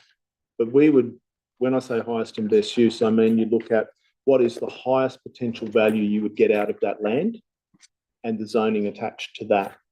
And at the moment, residential is the way it's currently zoned is probably not the highest and best use, because as I said before, a developer could come along and buy it for its current zoning, then get it rezoned to a higher value, mixed use, and on sell it without even having to develop it and make money out of it. And then we've missed that gap. We've missed that money between the old zoning and the new zoning is the opportunity cost to council. Madam Mayor, I'm just thinking if I could amend, amend it to obtain the valuation and then revisit. So because this is a notice, correct me if I'm wrong, General Manager, but because this is a notice of rescission, we'd almost have to withdraw that notice of rescission. It's already been moved and seconded. It's been moved and seconded, but we'd have to vote against it. No, I don't think that's what Councillor Inglis is saying. The What's to amend his valuation original- would come with wanna the amend your report original with the EOI, so that you could, the valuation comes with the EOI report, so that you could consider the valuation and the EOIs that have come forward together. So doing it getting a valuation first and then going to an EOI is not going to gain you any benefit when you can do them together, because you don't have to make a decision on this. You'll be looking at them together, going, here's the valuation, here are the EOI responses, what do you want to do? So, yeah, I just, Councillor Wirt. Madam Mayor, I think your question about the cost of the valuation, which was 12,000. It's worn by us. I think your question was why is it going to cost 12,000 to do a valuation? That's what valuations cost. Well, I mean, We'll get different prices. is it because it's for the best and highest use? Is that the? No, it wouldn't matter. That's just what generally a land valuation these days. Commercial property. costs. For commercial. any property. Oh, I mean, I've got a valuation for a house for 500. It might be different from domestic. We'll get quotes on it, but that was our estimate. It could be anywhere between 7 and 12. I don't know. We would get a couple of quotes. Right, yeah. But the recent valuation was quite. The best use would, as far as council's concerned, would be best return in rates income for us, wouldn't it? Possibly. I think James, let's see what the EOI. Yeah, you also want it to look pretty good coming into town. Depending on how many allotments or whatever you can fit in. Better than a fast food place. The reason I signed this rescission motion was I was thinking back on what Councillor Wirt said at the time, and he was I think he was pretty right. And then Councillor Packo's backed it up today, it's quite eloquently. And yeah, I don't think we just should rush in, get a valuation, get expressions of interest, and then dispose of it. I think we need to be the masters of the destiny of this land. It's such an important block. Yeah, it is really. And Councillor 3A does say, acknowledge the creation of an easement over the lot, etc., be undertaken, subject to acceptance of the terms of being met, including council accepting a suitable offer for the sale of the land. Well, no, we don't want. We don't want that. We don't want that. No. Excuse me, can I just make? Councillor Thompson. I can appreciate what you're saying, councillor Inglis. From where I see it, that this was a resolution of council previously. Any resolution is only valid for 3 months anyway. So there's nothing to stop council from going and getting the valuation done, looking for an expression or providing an expression of interest. But council has every opportunity to come back and to change point 1, which is about it. No, it actually talks about public auction. So there's nothing binding us beyond the 3 months. A resolution of council is valid for 3 months unless there's a rescission, or after that 3 months, we can then change what is within that. So precluding what happens today, the opportunity to seek that expression of interest gives us an opportunity to understand who is out there looking at it, but it doesn't take away the opportunity next year for us to change some of the parameters around the sale of the land, who it's sold to, or the zoning. And that should the expressions of interest come to us and we don't find anything appealing, or would decide. Is that what you're referring to? Yeah. So what Councillor Thompson's saying is we rescind it, and then No, she's saying no, we lack. Let's vote no against the rescission motion. Don't leave it as it is. We just don't. Yeah. In the meantime, we can get a valuation. That's okay, and then we come back and decide what we do with it. So I'm not in favour of public auction as well. If it goes for over 3 months, though, isn't it? At the end of 3, yeah, we're in November. So it'll be February. And it was October. Yeah. So Councillor Inglis, did you want to? Look, I've just to proceed with the motion because it does include the original motion. It included a sale of the land, and I opposed that, so I pressed the motion on that basis. Okay. It's, move so that we- Thompson and We're Hardwick, still in, yeah, Thompson and Hardwick, are you happy to move out of committee? Yes. All in favour? Unanimous? You're right. Okay, so we have I would speak the against. person, councillor Inglis. Spoken for. I was going to get him to close the debate now that No, we're I out want of to committee. speak against the motion. I want to speak against the rescission. You want to speak it? You know, Okay, yep. councillor Thompson. The concern that I have with this is that there is nothing in the previous resolution that precludes us from being able to make other decisions in relation to the disposal of land at some stage later. If we rescind this now, the opportunity to actually go out for expressions of interest, to understand what the appetite is or the opportunities for the development of that area, that's the only way that we're going to get a true indication. At this point, we've had one approach to council, which is what has triggered this whole report. So from my perspective, if we rescind the motion, we're almost back to basically square one. We can go out for expression of interest, and within 3 months, there's nothing to stop changing some of those previous resolutions, if that's what the council so chooses. Councillor Hardwick. I would just like to seek clarification, if I can, please, Madam Mayor. The first point is to authorise the sale of freehold land. And then the fifth point is that a report will be back to council. Does that report return to council? Could that potentially return to council after the sale? No, no, It's gone. it's unfortunate that the sequential order of those resolutions ends with a report be brought back to council on the expression of interest. The expression of interest would happen first. Okay. And that would come back to council before any of 1, 2, and 3 would happen. Can I? Last one, and then councillor Inglis has a I'm speaking. right of reply. I'm speaking in favour of it. We don't have to move the dot points 1 to 4. If it's rescinded, we can move a different mix of those, which would include. Not if they're the same. No, not if it's the same, but the first point here is authorise the sale. So the point that we could have in the new motion is, authorise an expression of interest process. Organise an expression of interest process. Yeah. To gain an understanding of something like that. And I'd be happy to accept that if the motion is rescinded. I'd be happy to accept that as an amendment to the motion. To the motion. So what? Okay, so I might just get some advice from the general manager. Exactly what we're doing here. Well, what we're doing here, we're almost going to vote on the rescission on the motion that's before us, which is to rescind this motion. That's the first bit. Okay, So I think we better that's go. all with we that. need to deal with at this stage.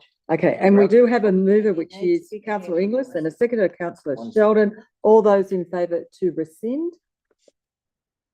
Hang on. Sorry. Yep. Sorry. To rescind this motion, we have Packard, Hayes, Larter, Inglis, Sheldon, Sorry. Yeah, against. Thompson, Hardwick, Wirtz, and. So Okay. it's been rescinded. And now we're going to go to The motion. The the motion. Okay, so the motion is rezone land before being offered for sale. No, I think we want to change the motion. That's why I'm reading it out like that. So councillor Inglis, you'd like that first one changed? Oh, we can deal with them individually if you like, but I don't press. That's Syria. I don't press 1, 2, 3, or 1, 2, or 3, and I'd seek to add. What for? Just what are the words?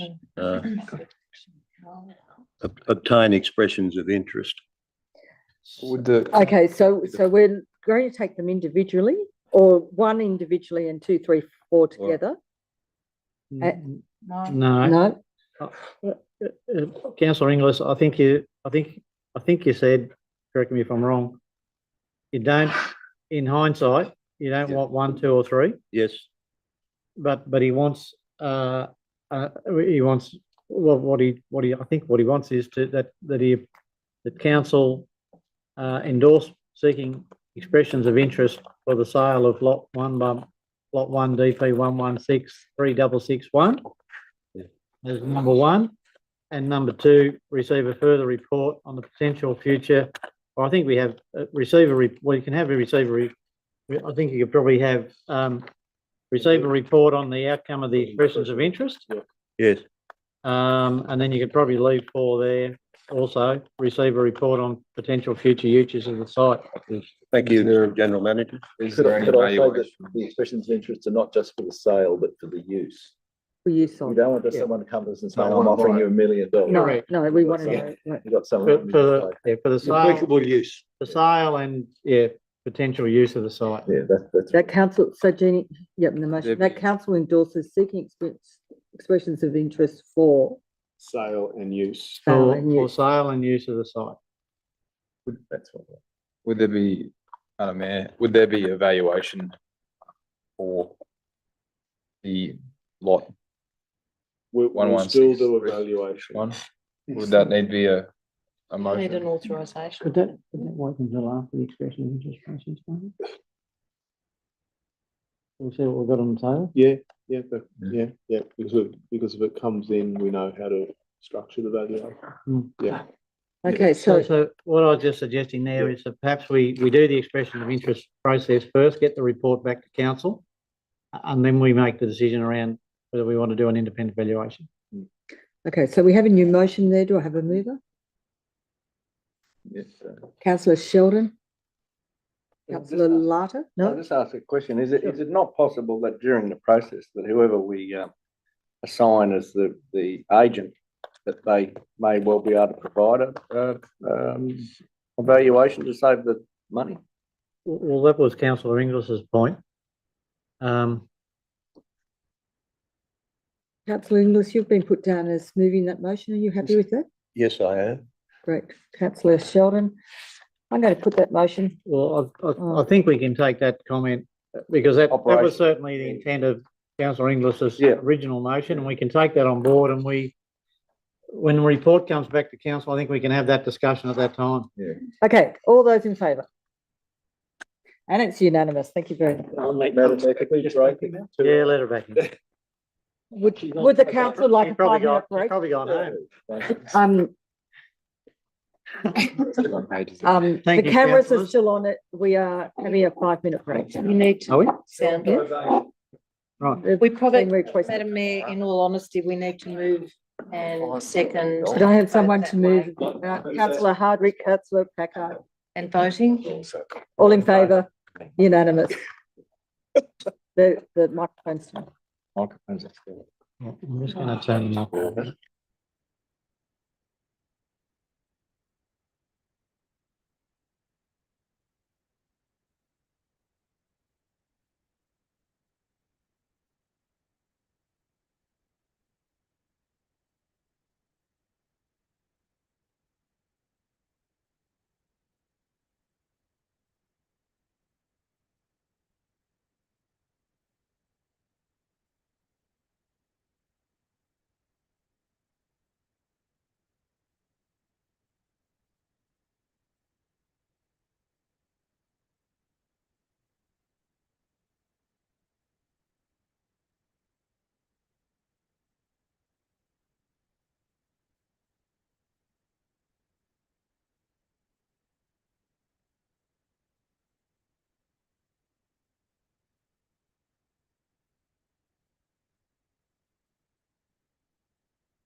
in the room. These are both his motions. What are we missing? No one. Yeah. Okay, are we on? Doggy day. Oh, that's the purpose group. Purpose group. What do you know that I don't? Can I have two, What about major? resuming the council meeting, can I have a mover? Councillor Audit, Councillor Works. All of those in favour? Let's get started. 8.5, notice of motion. 8.4, I think, sorry, Madam Mayor. 8.4. Oh, sorry, there were two motions from councillor Hayes.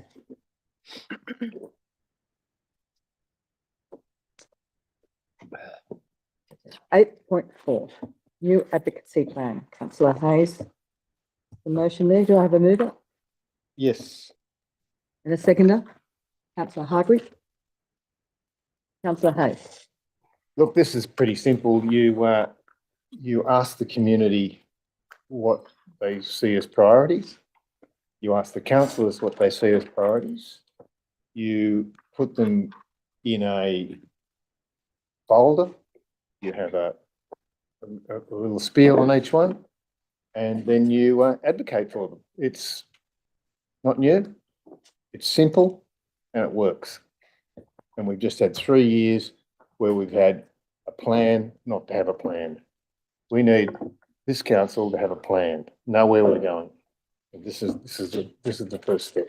Thank you, councillor Hayes. Anybody against? Can I see? For? Yep. Will this, given the financials, this, current Sustainability. sustainability of our council, does this, the development come at a cost to council, and will that be significant, or is it fairly Well, doable? I don't think it needs to, really, but I'll pass over to the general manager. Well, the advocacy plan won't cost anything, councillor Hardwick, but look, when we're putting it together, we'd have a look at what the projects are and what the impacts of those were on council, and that might help frame which projects end up in it and which ones don't. But they don't have to be costly capital projects. No. For example, it could be Tate College. It could be nothing to do with council. Yeah. Councillor Hardwick? Packard? I appreciate that.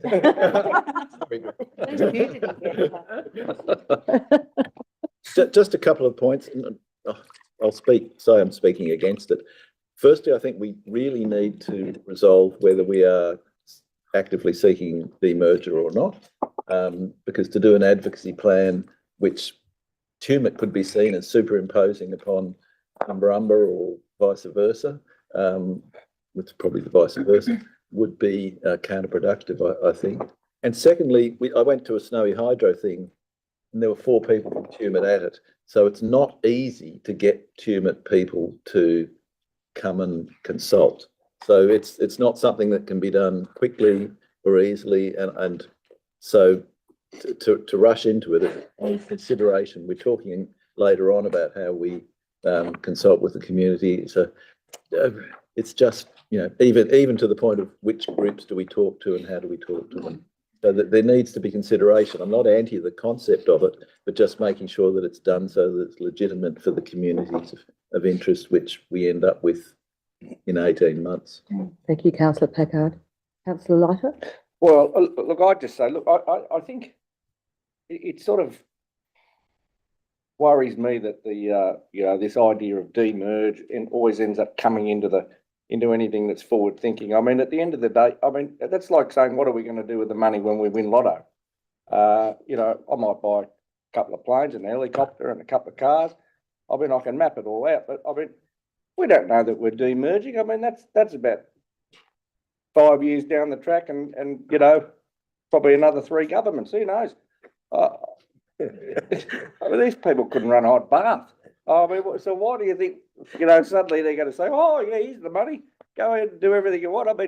We shouldn't even be talking about demerge unless we, get some green light from the government saying, yep, we're paying for this and we're going to do it. Good to go.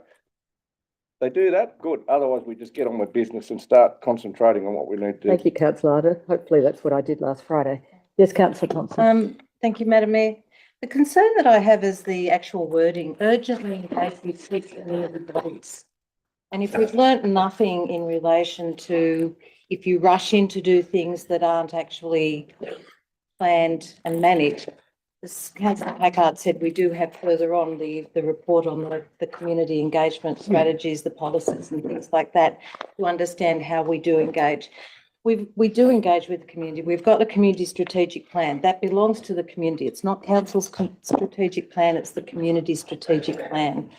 So we do already have avenues of engaging with people. I would rather see that we engage with them appropriately, working through the community engagement strategy and policies that we have coming up before us later, and then understanding how do you identify which are your peak communities. So in order to know what we're going to, or who we're going to be engaging with urgently, we need to understand what are we looking for? Who are we seeking to engage with? What are the peak groups or the peak community groups across the wider Story Valleys? Because any advocacy plan is not about Tumut, it's not about Umber, it's not just about Batlow or Cancoban or Brungle, Chalbingo, Toomer, Angelic, Rosewood, Grahamstown. Have I forgotten Grahamstown? We need to understand, and that's something that needs to be developed. When you do something as a matter of urgency, that's sometimes when we get it wrong because we start forgetting things and we start overseeing things. So I don't quite understand the urgently or who the peak community bodies are that we're looking to engage with. Councillors, just in the to keep this meeting a little bit shorter, I think we might close the debate. Do you want to close it, Councillor Hayes? Yeah, look, thank you. Look, I just say we've already got parts of an advocacy plan sitting there, so we can go through that. An advocacy plan isn't something that starts and finishes. It's ongoing and it grows, and you take things off and you tick things off. We cannot sit here and fester in the pus of our own indolence and not allow things to go on. We've got to bloody well do some things. And you start off by saying, this is our plan. This is what we're going to do. This is what we're going to advocate for. When we go and sit with the Minister for Local Government, have we got a booklet and say, these are the things that we think, this is our vision for our community? No. We need that. Thank you, Councillor Hayes. I'm going to put the motion. All those in favour? We have Hayes, Larter, Inglis, Hardwick, Wirtz, Sheldon. Against? Thompson, Packer. Thank you. Okay, on to item 8.5. Notice of motion, potable water to airport precinct. We have one motion there. Do I have a mover? Moved by Councillor Hayes, seconder. Councillor Larder. Councillor Hayes, do you want to speak to this? Just want to sleep again? Yes. So there's funds being sought to build a raw water pipeline from the Tumut River to the airport, and I agree that we need water to the airport. We've been advocating for that for some time. What I'm saying is, rather than build a standalone non-potable water supply to the airport that needs maintaining and separate pumps and all that sort of thing, why don't we investigate the opportunity of actually supplying potable water out there from our existing water supply, and then utilising it along the way and for future customers, so that we can actually generate an income from it, and also not be duplicating a water supply. So we're just extending the water supply, we're not duplicating, so we don't have separate pumps and that sort of thing. We don't want something like Broken Hill, where suddenly the power lines go down and the generator doesn't work. So suddenly there's a fire and we can't get the pump to work. I just think if it's operating all the time, it's working, and it's also, generates income. I can't see that a raw water pipeline to the airport will generate any income. In fact, it'll cost us more money. Thank you. Councillor Hayes for, anyone against? Councillor Thompson? Thank you, Madam Mayor. I've got a number of concerns, and we've all listened to everybody who's come today in relation to the evacuation centre about issues that happen when things aren't fully scoped and understood. The concerns that I have, one is about the staff capacity at this time to develop such an extensive report, the budget to repair that detailed, the full scope and cost of the project. So understanding, and I use the term backcasting, looking at what you want to achieve here, but understanding every step that's required to get you there. And that's where the full scope and cost of the project needs to be fully understood, where that can be funded from and how much it's going to cost going into the future.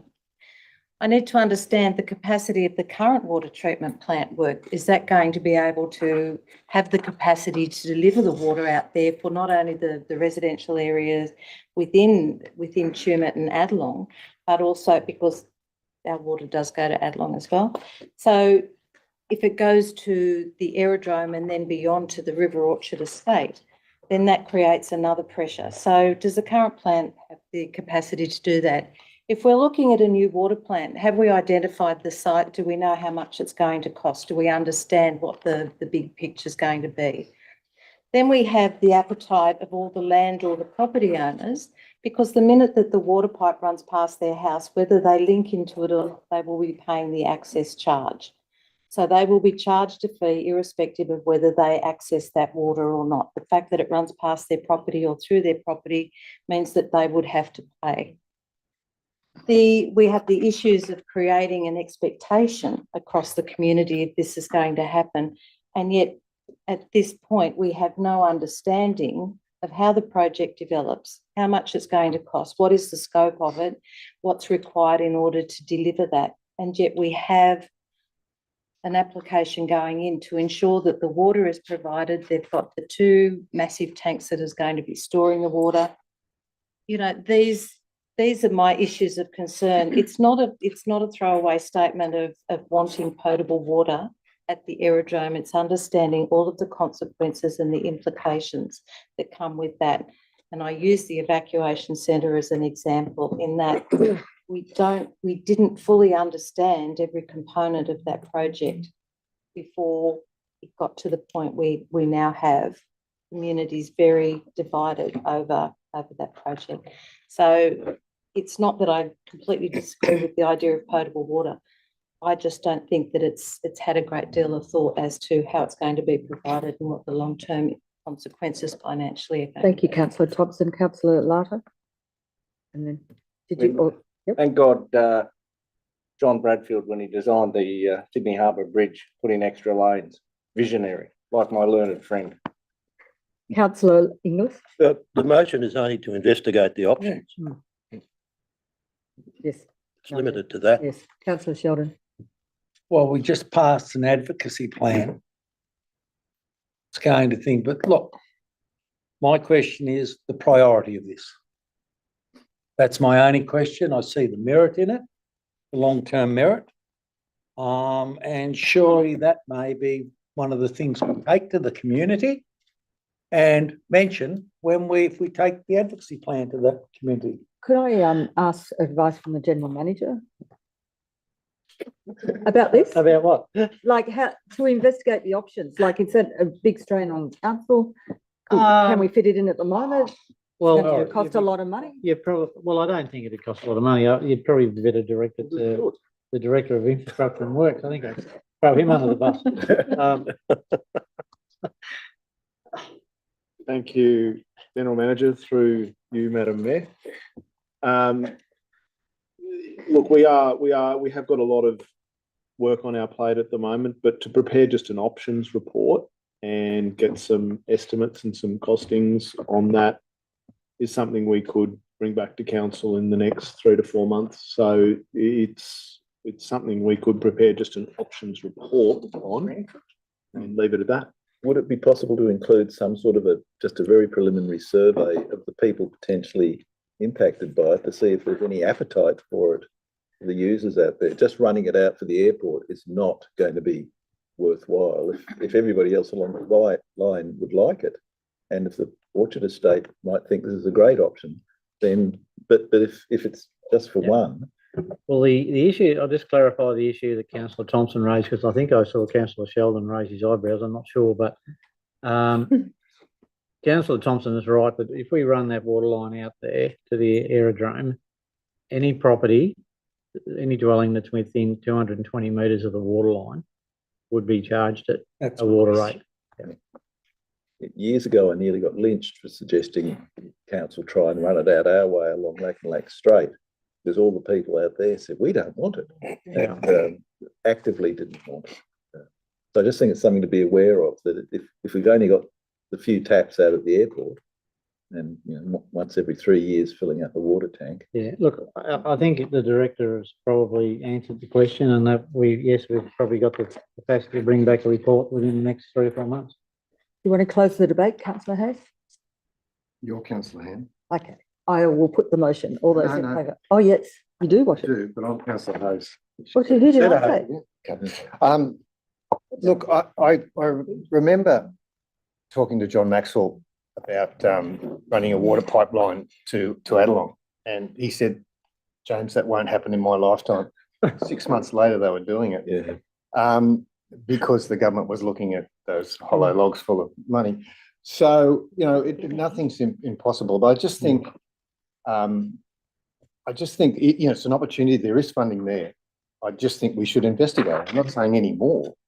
I think the fact that, you talk about if it's 220 metres from a property. Well, I don't think that was the case when they ran it to Adelong. That's good, it's under pressure. It's not a domestic supply level.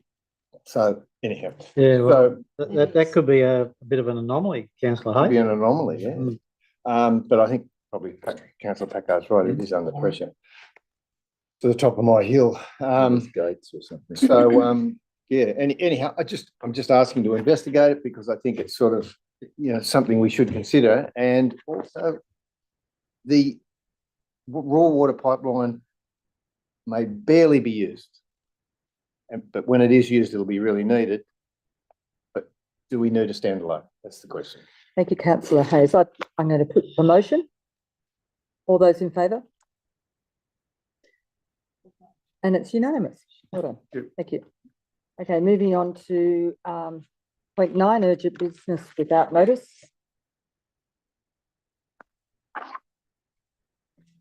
We have done? Yeah, Councillor Sheldon. You do? Right, Councillor Sheldon.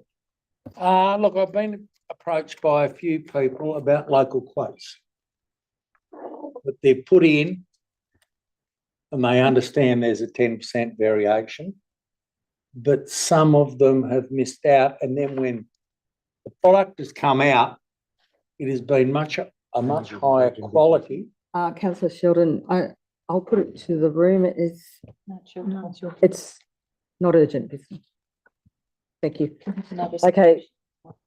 Yeah, we can put a motion forward. Thank you. Okay, we're into governance and financial reports. 10.1. It's the councillor resolution action report. Madam Mayor, I will move this. Moved by Councillor Thompson, seconded by Councillor Packard. I'd like to add a second point to the recommendation. The recommendation is number 1 is to note the report on the council resolutions actions. And the second point that I'd like to add in there is that the council resolution action report actually be included in the business paper, not as an attachment. So that when we have it, it's actually in here and we don't have to go searching for separate things. So if we can have the report actually in the report itself, not done as a Councillor separate. Packard, are you happy with that? Yeah, more than happy. Okay. Madam Mayor, I would just like to say thank you very much. We have finally got something, and it needs to be tweaked a bit more so that we can actually read it. It's very, very little. But it is important that we get to track and understand exactly what it is. It also means that it gives us the ability as councillors within the action report to raise any of the points within that we are seeking some clarification on. And there was, see now, we've had so much fun today that You've got a question, councillor Thompson? well, I did have a question, but you know what? Based on what we've been through today, I think I'll just ask someone quietly later. And I think it was basically why there are some that are still in progress that are supposed to have been completed some time ago. Okay. So we'll look at that in the December report. but that's the other reason I'd like the report actually printed in here, Yeah. so that as we go around, if people have queries and questions, then they can refer to the report and ask questions of staff at the table. If there's no further discussion, I'll put that motion. All those in favour? Unanimous. 10.2, the amalgamation update. I'll move number 1. So we've got councillor Hayes would like to move it and add sequi. How is it? 1, 2, and 3 separately, or just one? Separately. Okay, councillor Hayes, moving. Do I have a seconder? I'll second that one. Thank you. Thank you, councillor Sheldon. Okay, so note the report on the de-amalgamation update. Do you want to speak to that, councillor Hayes? Thank the author for the report. Thank the author for the report. Seconder. Okay, all those in favour? Unanimous. Do I have a mover for the second point? Endorse the Snowy Valleys Council Financial Sustainability Plan. Councillor Hayes, seconded by councillor Thompson. Councillor Hayes, do you want to speak to that? Anyone else? Okay, I'm going to put that, all those in favour? Okay, so we have all those against. We've got Inglis and Sheldon and Larter against. Sorry. So I'm going to say again that all those against is Inglis, Larter and Sheldon. And 4 is Thompson, Packard, Hayes, Hardwick, Wirtz, Han. Thank you. Okay, do I have a mover for point 3 in principle support? Councillor Thompson, Councillor Wirtz, Councillor Thompson, do you want to speak to? Thank you, Madam Mayor. I think what's important here is to note that the in principle is it gives us a starting point. It actually gives us something to work with and work towards. It's not saying that this is what is going to be or going to happen. And the amount of work that's been put in by staff and a number of the councillors in relation to participating and understanding the workshops that have been going on and the potential and understanding that there's no quick fix. It's not going to be an easy one, and it is going to actually take 7 years or the next 2 terms of council. So with that, I'm happy to support the in principle implementation. Do I have anyone speaking against it? Councillor Sheldon? Yes, Madam Mayor, thank you. I do speak against it because we're actually asking our ratepayers to undergo another special rate variation when they're underneath enough financial stress out there at the moment. On top of that, we're asking them to suffer this rate pegging or variation of 32%. That was really none of their doing. Really, to me, for 8 years this has been going on. For 8 years we've kept on going back to them and saying, you're going to pay for someone else's mucker. And really it goes back to the state government have imposed it on it, and we've been suffering ever since, and this discussion has been going on ever since. One for 4, the implementation of scenario 4. Councillor Wirtz? Yeah, I'd just like some clarification. This is scenario 4. Is that in regards to the current Snowy Valleys Council, or is this? No, the- it's current. That's the Okay, current. So the current scenario, I think I was here for the Tegget report. Yep. And I read through the entire report too. I didn't understand all of it, but after coming to the Tegget It's a bit clearer. workshop, he explained a lot of things, and I think currently where the financial situation of the council, being in a structural deficit, if we do nothing, we're going to end up in administration. And after seeing a few workshops at the local government New South Wales, he was the chance of many local governments going into administration is quite high in the Very, next very high. 5 years. So Not all of those were merged. exactly. So we've had a lot of special rate variations in the past few years. The last one failed, and I believe it failed because it was all at once, and IPART knocked it back for that reason, as far as I can tell. With this scenario, 32.4% over 7 years, it staggers out the rate increases to 5% each year. It also utilises other fees and charges, so it's more likely to get through IPART and be approved. Now, it's not binding, and we can reassess if we come to a point down the road and say 2, 3, 4, 5 years time and think, well, we don't need to increase the rates anymore. We can stop it there if we need. It's the most flexible of the 4 scenarios that were presented by Peter Tegget. I believe it's difficult to make these decisions, especially given a lot of people in the local government area in Snowy Valleys are struggling, and the cost of living crisis is affecting a lot of people. So I don't do it lightly, but I think this is the best scenario to get us out of where we find ourselves currently. So I think, yeah, I do endorse it. Thank you, Councillor Woods. I was just wondering if we could have, if you don't mind, the general managers just speak when you're talking about the time frame on this. Like when would this actually, if this was to come to fruition, when would this happen?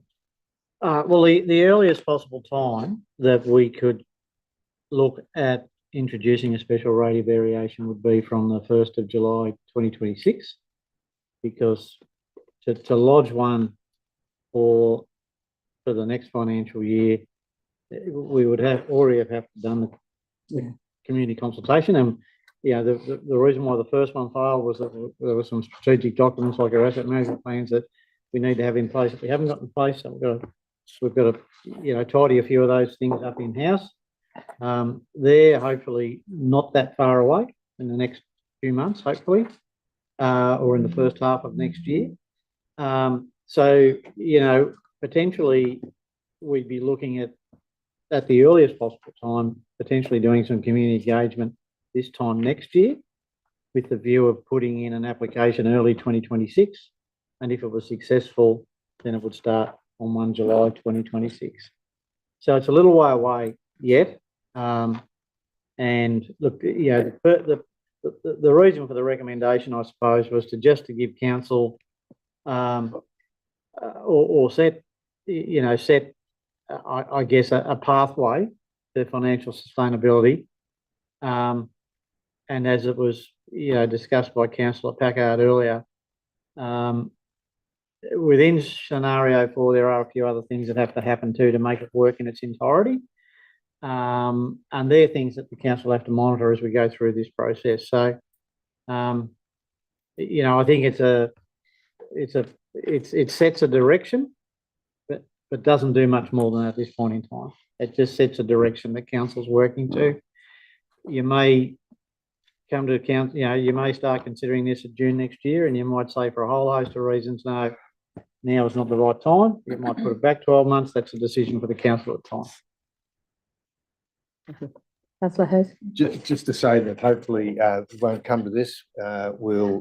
The demerger will happen, and the new councils or the administrators will decide. So that's the way. Councillor Packard. Yeah, look, I'm just hearing what Councillor Sheldon says. I mean, things have happened in the past, and we are in this situation. But unless you've got a solution to how to go back in time, we have to work from this point forward.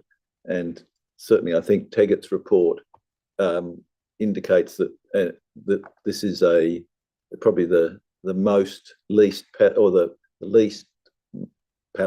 unpalatable solution going forward, other than dramatically cutting services. And I certainly didn't in any of those workshops see that we had much capacity to cut services. And you get so much pushback from any service cutting that small incremental increases to rates and fees and charges above CPI and rate pegging does seem to be the best strategy. Councillor Lada. Well, look, IPART made that finding because it was egregious. I mean, how in the God's earth can we be expecting a community that is absolutely suffering to absorb that? I mean, local government, as I've said, and I think many would agree, that we are in a dysfunctional state that is unsustainable. And until such time as somebody is having a meeting with the minister responsible or the premier to say that we can't keep going on like this. I mean, I made $28.50 this morning. $28.50. Where do you think I'm going to absorb another 32% in rates? I mean, it's an absolute joke. But you've got the state and federal government spending like drunken sailors, providing grants for $3.8 million sheds that are going to house helicopters for 3 or 4 weeks a year. I mean, this is the sort of nut job people we're dealing with. I mean, it's crazy. Councillor Inglis.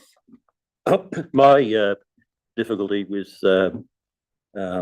scenario 4 is that it's, on my reading, based very much on assumption rather than fact.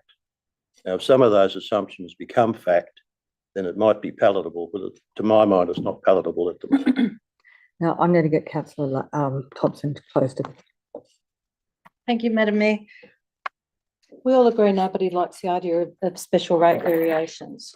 I think that the former Tumut Shire Council did it well insofar as the special rate variation was identified exactly where the money was going, what it was going to be spent on, and the report every year identified basically every cent that went towards the timber bridges, footpaths, guttering.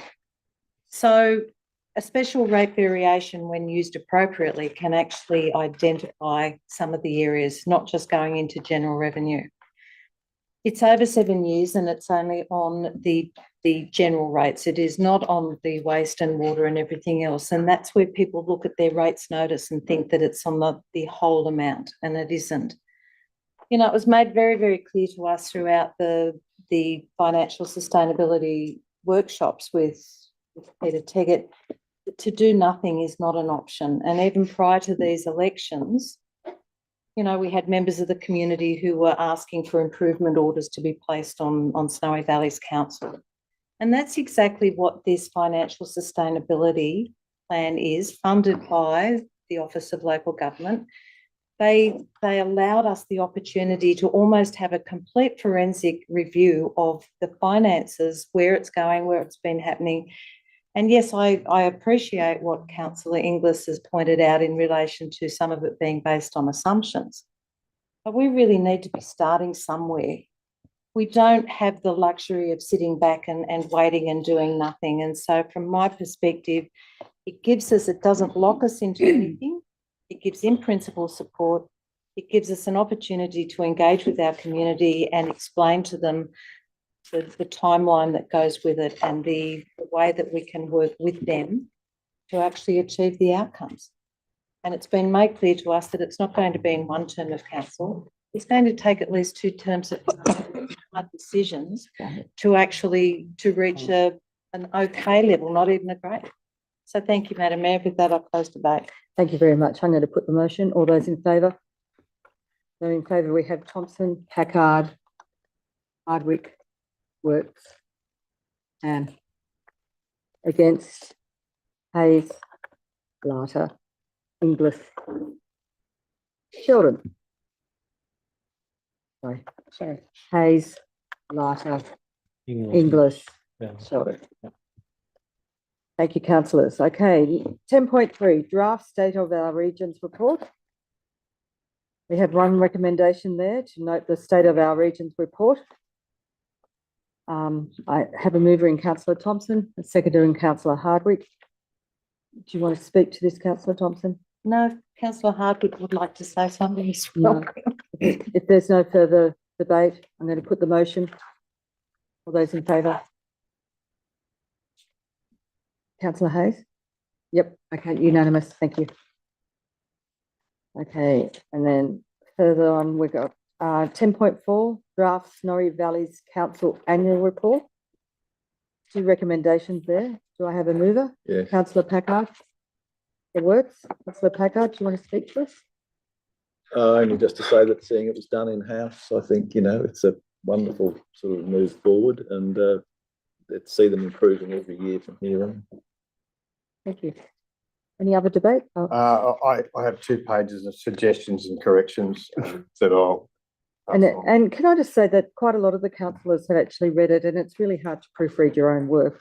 But thank you to the councillors who have taken so much time to read this and other documents, and then send the edits and grammatical problems and things like that in.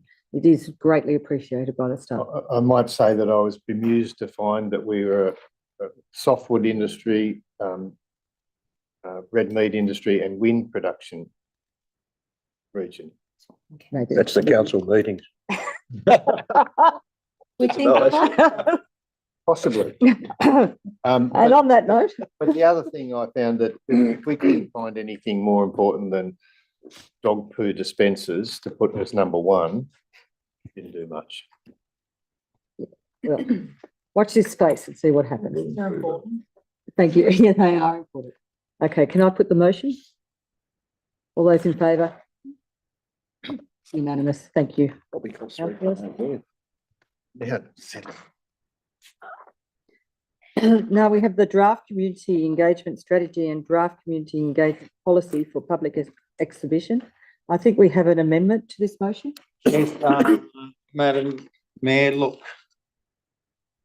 for a long time now, I've noticed this, I've read the report throughout, and it started in 2017, got readapted in 2021, and there is one big, great bit of wording and all the rest of it, but it looks more like we're telling our community. We're not actually embracing and engaging with them. And I think this needs a lot of work, a lot of improvement that we could do, because we are there to represent them, and we've got to get there. Councillor Hayes is talking about an advocacy plan. Well, we've got to go out to them and find out exactly how they feel. And, things like the newspaper, if we use them. Would you like to give your amendment and then we can? The council sets up a committee comprising staff, members of the general public, and a councillor to draft, scope a new community engagement strategy policy. Just give that to Penny. So councillor Sheldon is moving that motion. Is there a seconder? So that's a point 4. No, It's it's to replace- actually replaces all of those. yes. So we're not putting anything out to the community comment? No. No, we're depending on how we go with this. Well, So the motion that councillor Sheldon's putting up is that council set up a committee comprising of staff, members of the general public, and a councillor or councillors. Councillors, if they wanted, the more the merrier. Yeah, councillors to draft, scope a new community engagement strategy policy. Yeah, I think it would be better if it read councillors rather than a councillor. Okay, now, so councillor Sheldon's put that. Have we a seconder? Can I just ask? Yeah. Till we get a seconder. Yeah, councillor Larder's going to second it, and then we can go into debate. So councillor Sheldon, you've said a little bit. Do you want to say any more, or are you happy for other people to start commenting? Well, other people, all I've got to say is we're a new council, and we've really got to start engaging with our community. And I've been here for 23 years, and if I had one thing to say, we don't really engage with our community. And this is where different things like community, a decent one, getting feedback from all over the region, but also using our local media as our prime tools. Because they can be such an aid to us. And even if we run into problems, we can tell a story and we can get the community on side. The problem is something happens and only gets reported on afterwards. If we take the newspaper on the journey, we're also taking the community on the journey. And this is going to be vitally important for this term of council to get everyone on board and take them on the journey. Because if there was one failure, Snowy Valleys and the old Chermit Shire it didn't take the community on the journey. Okay, so that's 4 against. Not a, Oh, seeking well, clarification through you, the general manager. While we're doing this, do we have a strategy in place which basically is used, or would that negate this strategy, or and do we need statutorily to have one? I might pass over to the Director of Community and Corporate Services. Through you, Madam Mayor. Essentially, council has to review our policy and plan 3 months within the new council being elected. So that's why it's before you today. And is agreeing to go to this process, in your view, sufficient to saying we're now starting to review it? Correct. So it's coming to this meeting and then it goes out on public exhibition. No, not this, sorry, no. This motion. Oh, sorry, the motion. Yeah, if we go to that motion, is that sufficiently meeting our requirements to have a review? Reviewed. I think so. Which is still going out to the community. Councillor Works? Thank you, Madam Mayor. Can we go back to the original motion? There was a draft community engagement strategy. So there's already a draft engagement strategy here, and an engagement policy going out for public exhibition for no less than 28 days. So there's already a draft in place. Is that correct? Yes. Right. Well, there's already a policy in place, and it's been updated. So there's been significant, changes and embellishments made to it. But look, I take Councillor Sheldon's comments about the using local media, but there's no reason why we can't do that within the existing framework. That's what my point was, is like, are we, by setting up a committee comprising staff members, general public councillors, draft to scope a new community engagement strategy? Well, we already have an updated draft community engagement strategy and engagement policy. Are we throwing the baby out with the bathwater by creating a brand new engagement strategy? And could we just utilise what the updated strategy already is by getting community consultation? I'm not opposed to setting up a committee, but I think there's already an engagement strategy in place. And I just think the wording of a new community engagement strategy, there's already something there. So I should not throw the baby out with the bathwater and use community consultation to improve what we already have. Councillor Thompson? Madam Mayor, through you, thank you. Just seeking clarification, if this were to be adopted to go out for the 28 days public exhibition, there is absolutely nothing that's going to stop us from being able to have a committee. And one of the things that we've spoken about is we've removed so many of the committees of council that engages with broader cross sections of that community. But is there a reason, or is there anything that would prohibit this policy being reviewed again in another 3 months? If we put this out for 28 days public exhibition, put together the committee to actually review this and make any other changes, is that acceptable? I would think so. So there's nothing that says you're not allowed to amend the policy within a timeframe? No, it just has to be reviewed within 3 months. So it's been reviewed, it's within the 3 months. We can still do this with the addition of that additional point. So if we let that motion lapse, we can go back to the original motion and make that motion point 4. Well, no, I don't think we can make it 0.4 because it's a direct negative to the up 1, 2, and 3. I think because we're not going to necessarily develop a new. We can set up a committee. Set up a committee. Or set up some. Do we want a committee? Do we want to develop some sort of focus group? That's it. I guess can we make 0.4 that says the council establish an effective communication mechanism to assist in the review of the strategy and policy. Yeah, because essentially this has all been done by staff, hasn't it? Correct. Yeah, so you're saying that we We've need got to, yeah. Okay, so I'm going to ask councillor Sheldon and councillor Larder, can we lapse that motion? We can't lapse it. It's been moved and seconded. Or can we all vote against it? Withdraw it. Withdraw it. Councillor Sheldon's happy to amend. I think a point of order, Madam Mayor, is that you can put those additional points in because they haven't been not acted. You can add those as. So we take those 3 points from the top and put them in. And include your other point.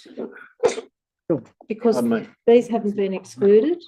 And if No, the they mover and the seconder are happy to include those 3 points with the fourth point. And that's it's our seen new as an motion. amendment. Yeah. And that's the Amendment. motion. It's been moved and seconded.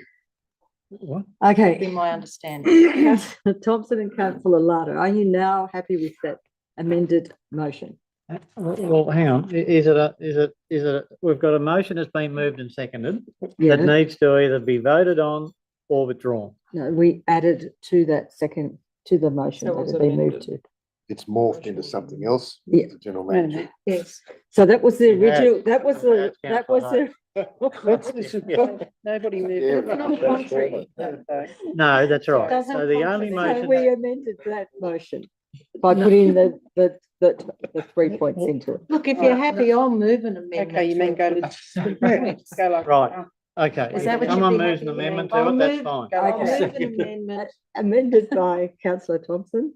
The first 3 points with the addition of the fourth point. In point 4, can you take out communication system and put communication mechanism? Just to be, That's a big word. yeah. Mechanism. So I'll move that as an amendment. Okay, so. Oh. Okay, so move, so that motion, original motion by councillor Sheldon and Larder has been amended. That was moved by councillor Thompson and seconded by councillor Hardwick. Okay, now we have amended motion there of 4 points. This is the amendment here. That's the one. But That's the original. The original hang on, wasn't moved and Sheldon seconded. and Large, right? No. No, Moved, just the first. Original's gone. No, where's the one that was there before? no, the amendment. Amendment was Thompson Hardwick. I think I run out of. No, but we've lost the original We motion. were the original. Just go back a bit, please. The original motion. That's the original. motion. No. No, it's disappeared. So you need, Just take the fourth point. That's and- probably a good thing at the top. The original motion got Well, changed the as well. original, no, there was a motion was no- there that was moved and seconded by councillor Sheldon. It And needs to go back in. and it was Sheldon and just Large. point That Before, was the original. correct, that's, go back in there. Now we'll do a motion. No, it wasn't the original. So. That wasn't the original. It was. That's the recommendation That's that the means recommendation. That was Yeah, not the that recommendation David Sheldon's original motion. Goes down. Excuse me. And then it goes. Excuse me. The original motion that David Sheldon moved is this one here, That's right. Point right? Which I'm about to which is talk about to type in. Yep. Council set up a committee comprising staff, members of the general public and a councillor to draft and scope a new community engagement strategy policy. That was what was moved and seconded. By Sheldon and Large. And now that's been amended to this one here. That's correct. Really happy hour. By Thompson and Hardwick. And we changed the word systems. In mechanics. Wasn't it focus group? Well, we can discuss that, councillor Sheldon, whether it's a focus group, whether it's some other form. That's why we've used mechanisms. We can work out what they. Yeah, we're still doing a set. And we took out a councillor and Larger. a councillor. Larger. Yep. Thank you. Thank you, Jeannie. Okay, so then the amendment. And then the amendment Yeah. was by Thompson and Hardwick. Yeah.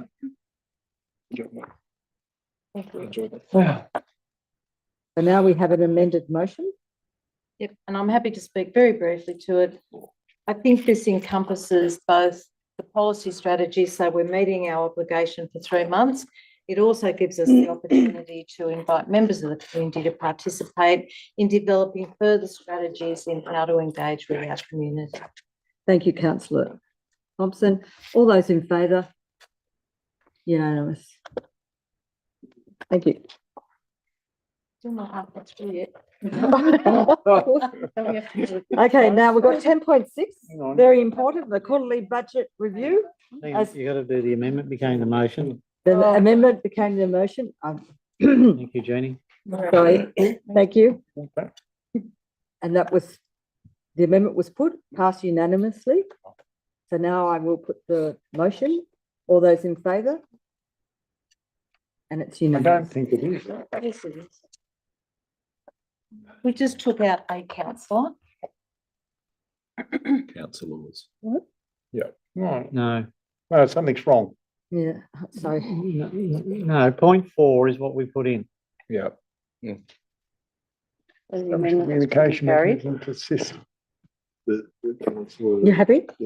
The motion. Yeah. Between the councillor. Is gone.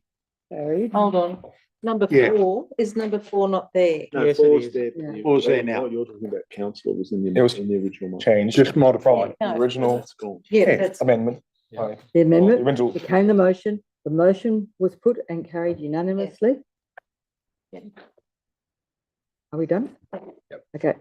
Are we on to 10.6, quarterly budget review?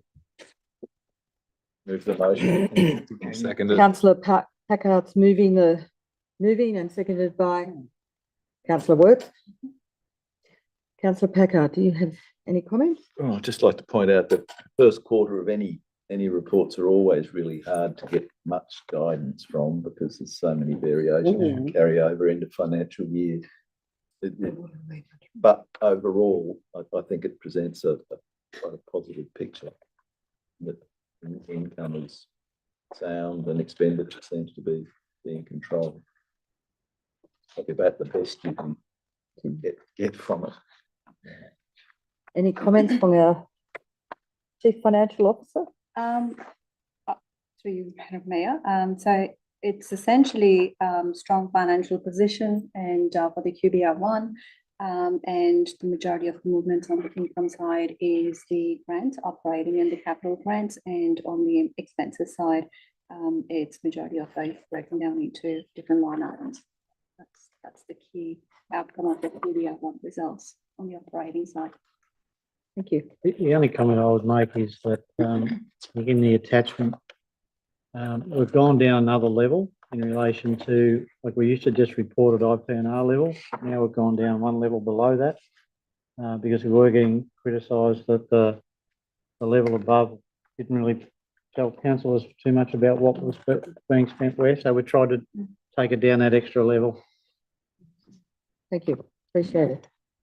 Okay, I'm going to put the motion that we've received and adopt the quarterly budget review. All those in favour? Unanimous. 10.7 we've covered. Thank you to the auditor. Thank you. Okay, 10.8, statements of investments. Councillor Worth, note the report on and seconded by Councillor Sheldon. Do I have any discussion, Councillor Worth?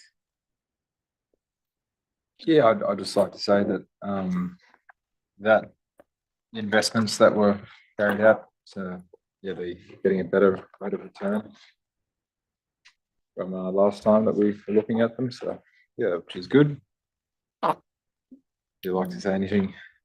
So yes, compared to the last month, we have had some of the cash transferred to the term deposit, and the council is also assessing the future capital how we can maximize the interest rate returns on the cash deposit. Excellent. Thank you. If there's no more comments, no more debate, I'm going to put the motion. All those in favour? Unanimous. Now we're into the management reports. First report is 11.1, adoption of council managed farmland plan of management. Moved by Councillor Thompson, seconded by Councillor Hargreaves. Councillor Thompson. Madam Mayor, through you, we did have a presentation earlier today from a local resident near the Manus Dam up in Tumbarumba, raising some numerous concerns in relation to the blue-green algae. And I'd like to think that while we're adopting the management plans today, that it doesn't take away from the fact that we need to review that and try and get a greater understanding of what's happening in that area. So that's one of the areas that I think is really important to note. In adopting these doesn't mean that they just sit on the shelf and aren't actually reviewed or acted on. The other point that I would like to just query is when we look at the point that we spend around $3 million on maintaining the portfolio of Crown Lands Reserve. And I'd just like to seek some comment from the General Manager through you, Madam Mayor, in relation, does Council receive any funding from Crown Lands towards that $3 million maintenance budget? Thank you, Madam Mayor. Well, look, the answer is not directly. However, obviously, there is a Crown Lands grant program called the Crown Lands Improvement Fund, which we are able to apply for. And generally speaking, we do apply when there's an open round of funding.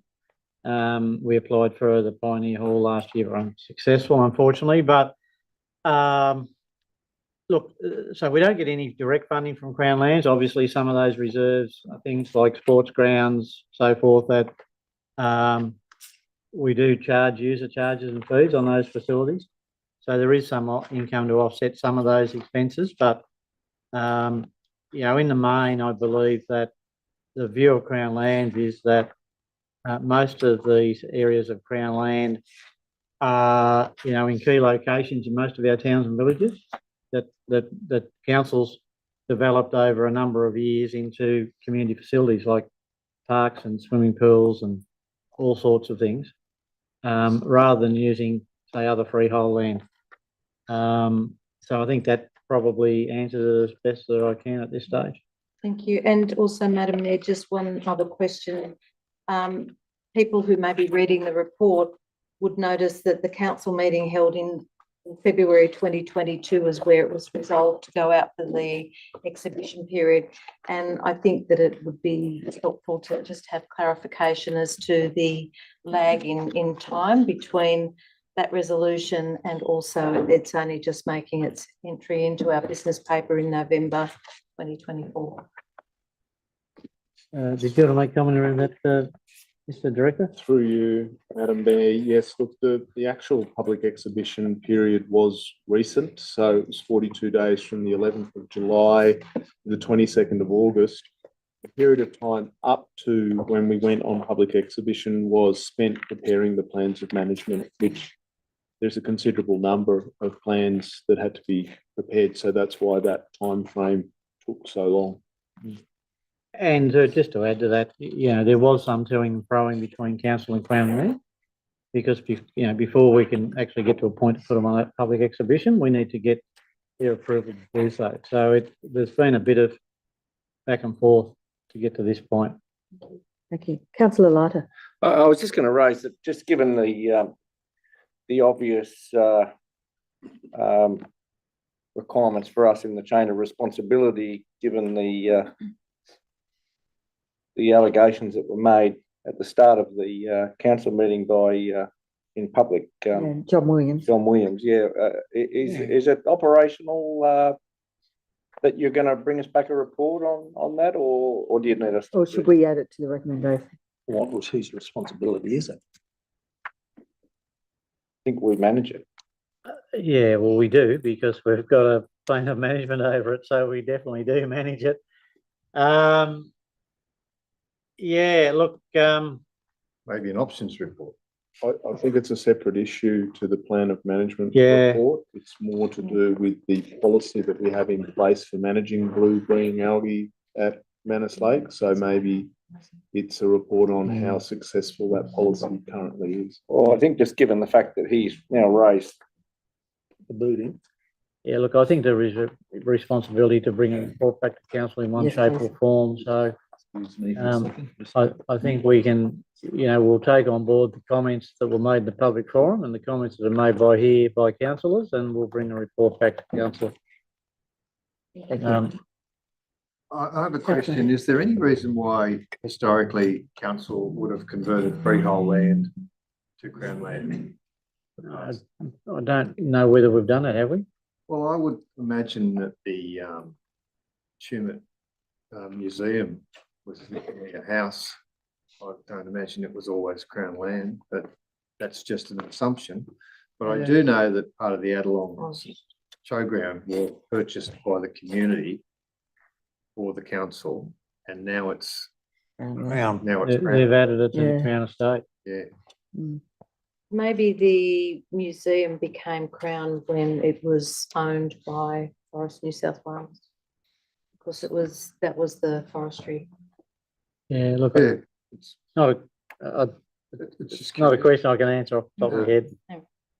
Okay, any other discussion? Just it's a general an epiphany at some stage. Okay. We'd like your epiphany before March. Councillor Thompson, do you want to close? Okay, then I'll put the motion. All those in favour? Unanimous.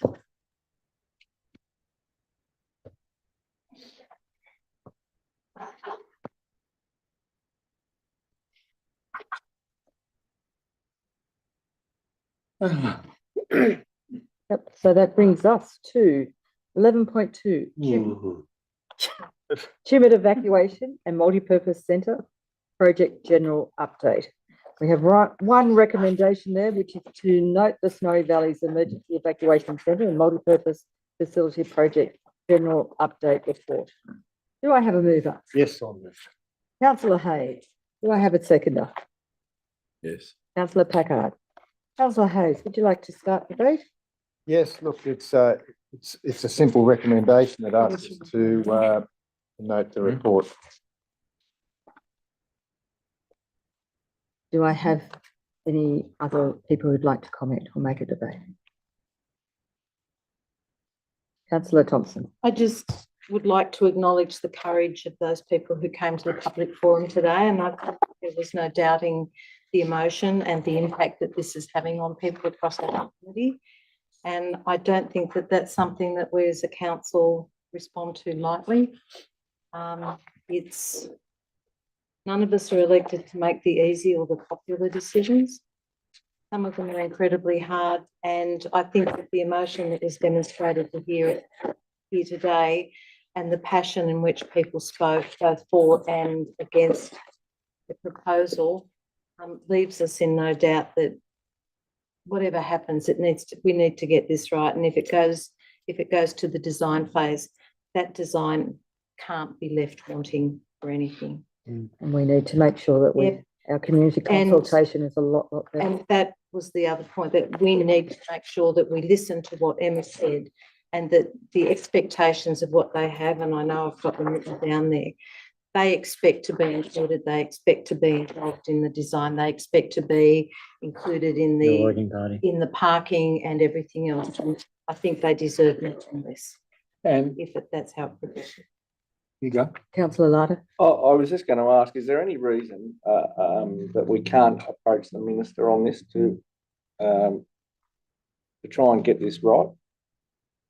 For an extra extension, I might put that through to the general manager.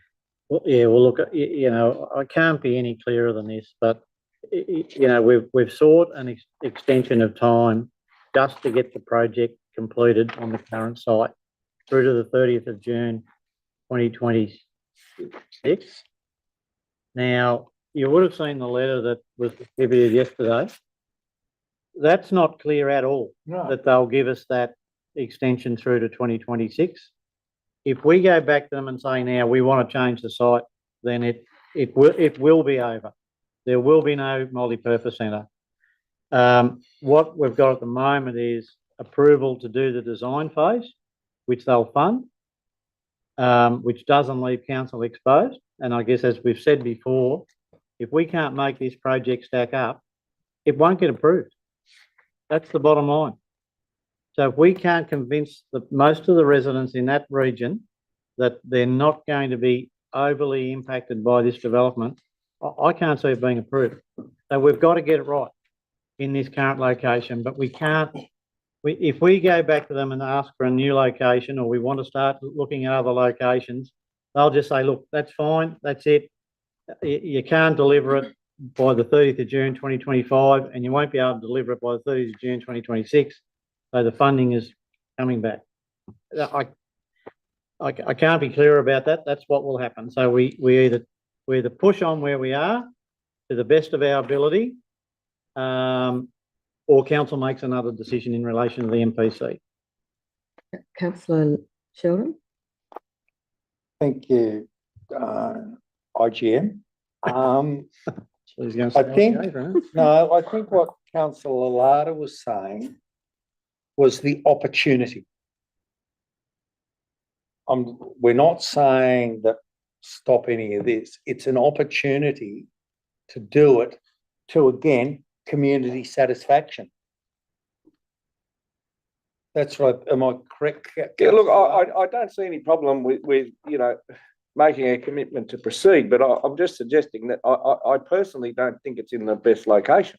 And I think there's obviously that opinion out there. I think it's ended up being, you know, a redundant lucky door prize because, you know, a number of other options fell over for whatever reason. In my opinion, you know, the best option was the bull paddock. We should have done that in a staged development. But, you know, I just think back to the school halls, you know, and hall, you know, like, it doesn't make any sense to me to make bad decisions at this level. I mean, yes, we've stuffed around, we've buggered it up, and we should be apologetic to the public for that. But that doesn't mean we should make another bad decision. I mean, yes, they absolutely need it. And, you know, it's mucked around. But I don't think there's any harm in going back to the minister and just saying, cap in hand, and just saying, look, we've made a mistake. We've absolutely buggered this up. But, you know, it's important for future generations we get this right. It's under resourced in terms of funding. That's evident. I mean, you've got $3.8 million for the warehouse out at the airport. You can't, you know, you can't drag that in here. I mean, it's bad. It's a lot of money. A lot of money. Yeah. Anyone else? Yeah, Councillor Works. I'd just like to point out that it's been, I haven't seen all of the progression of how this has played out with the varying sites that have been recommended over the past 3 years. But it's been evident that this was the second choice in the last council meeting, or 2 years ago, when it was decided between Lockridge Park and Richmond Park as a second option.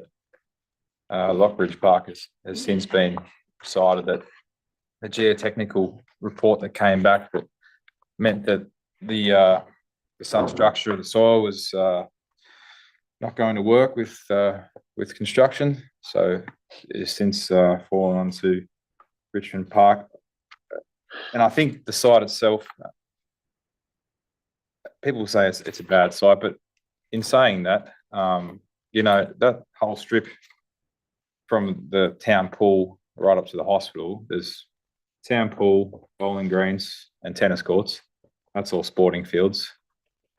People might think that there's going to be too much noise or too much traffic or cars, parking issues. I think all these issues with the appropriate community consultation could be ameliorated, and finding avenues that will, people's concerns can be, yeah, as I say, ameliorated. But that'll only happen if we progress with this application now. And if we stall and try and go back to the minister and say, oh, we think it should be elsewhere, we want to move the site again, the general manager has said multiple times that the funding will be withdrawn, and we'll look like fools for attempting to stuff around and try and I just think we have a duty to the community at large to see this through. And if, you know, some people will be affected negatively, but we can try our best to have community consultation and find a solution for those problems. Thank you, councillor Works. Councillor Sheldon. I think the one thing that came across from all those people that presented today, not one of them said this is the perfect location. They all agreed that there was better sites. And that is our community speaking to us. It's not us speaking to them. They've actually asked to come and present to us. And yes, we do need a multi-purpose centre or for this, a glorified basketball stadium. But the thing is, as Councillor Larder has said, we have the amount of money that is going to be invested here, we have to get it right. And I think we're going to be stretching to get it within the budget provided to us. But if we're going to go ahead, we've got to do a lot more work, and we've got to get the community on side. And the way I see it, from the passion from those people today, if we're not careful, we'll end up in the Land and Environment Court. The other thing is we've got to look at, there is a very important bit of conditions in Crown land. It has to be acceptable to the local community, the residents. And that's in the Crown land when you actually go and look at what they can put on Crown land. That it has to be acceptable to the surrounding residents. And I think that could be a real stumbling block to us. So, councillor Sheldon, if I can just ask the Director of Infrastructure and Works, just there seems to have been said a couple of times that there's not enough money for this project. Through you, Madam Mayor. No, I think the budget we've got at the moment is sufficient. The current cost of this, I'm confident that we've got enough money. The extra money we got for the previous site that's now included was for excavation, and we don't have to do as much of that in rock now. So that money is available for this project. When do we go into committee on this? I'm happily closed. the Yeah. Okay, thank you very much, councillor Hayes. Do you want to close it? I also want to You speak. Sorry. I'm happy to let someone else. okay? You can close the debate. Everyone else has better say. Yeah, I haven't had a chance to have a say on this. Is that I agree with Councillor Sheldon over here. We have to get this right, and it needs to be in the right place. It needs to be the right thing. We 100% need to have this facility. We saw that in the devastation of the 1920 bushfires. I'm not saying that against that at all. We need a facility. It needs to be in the right place. It needs to be able to be supported properly. And if we lose the funding will become available again, and we can apply for it. We've done the work, and we can hopefully get a different fund and get it right a second time. But that's just my view on this. Okay, so the motion is to note the Snorri Valley's Emergency Evacuation Centre and Multi-Purpose Facility Project General Update Report. So we're just accepting a report. Yes. Okay, I understand that. I'm going to put that motion. Well, I did ask to close. Oh, I beg your pardon. I thought you gave that right of reply to. Brad. No, I thought Sorry. I should have an opportunity to speak. Thank you. Councillor Hayes, would you like to close debate? Thank you very much. Look, Councillor Larder and I worked very, very hard to get this funding, and the original Snowy Valleys Council, we toiled away, and there's been just so much obfuscation in the last 3 years that it's scary. It should never happen again. But is it in the right place? Probably not. There were probably better places. It is in a recreational area, so it suits there. Do we need it? Absolutely, 100%. And we've needed it from when Councillor Packard was a young councillor a long time ago, and they were talking about it then. When I came on the council, they were talking about it. So this is something that's very, very much needed. It may well be that if it's dug as far into the ground as we'll have to dig it in, the actual structure at the back will be no taller than a suburban house or even lower. So this is just noting it. This is the next step along the way. Let's see how we go with that. And No, Councillor Hayes has shut the debate. Can I move an amendment? No, it's we're going to be here all night. So Well, I'm we're going to going to put be the here all motion. night, but I'm going to put the motion. All those in favour?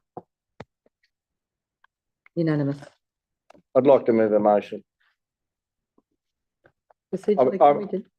I mean, we need to speak to the minister about this. I mean, we've just highlighted that, you know, there's now going to be problems with this getting through. We've mentioned the Land Environment Court. There's a number of factors now that, you know, it could end up being a game changer in relation to this project even being approved. So I think, you know, the least we can do to obfuscate that risk is to contact the minister and say, well, look, this is the Thank you, situation Councillor. we're in. Okay, we've shut that debate, but I would like to talk to you outside council time to follow that up. We can do that without going through council. Okay, so on to the next one, 11.3.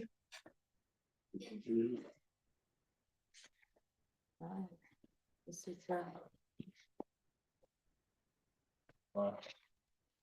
11.3, one recommendation there that council approve the submission of the Tumut Aerodrome Hangar project under the Murray Region Fire Protection Grant. I'll move this. So we want to add number 2. Yep. Yep.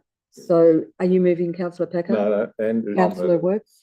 It's moving, seconded by, with the addition of another, have you got another point to go with it? Yeah, the second point we need put in there is that we, Or do you want to move it and then make No, the- well, we can. oh, we want the second point before. Yeah. Councillor Packer will probably So- second it after he puts the second point in. I'm just trying to think of how the wording would be, that we seek assurance that the firefighting capacity available to the region will not be graded through the additional. current, We're not, or the current We are RFS contracts will be maintained. Yes. You can't, that's not. Yeah, I'll say that. I don't think we can mandate You that. can't say that. Can't Yeah, say. okay. Yeah, what we don't want to see is any Loss of business. scenario where we actually, it takes away from our Oh, really? firefighting. Seek assurances that the firefighting capacity available to the region, currently not- available. currently available to the region, Sure. will not be degraded by the addition of the hangar and subsequent helicopter. Oh, I think. Assurance from whom though? Right, hang From the RFS? That's what I'm not quite sure who, are we seeking this from the minister or from?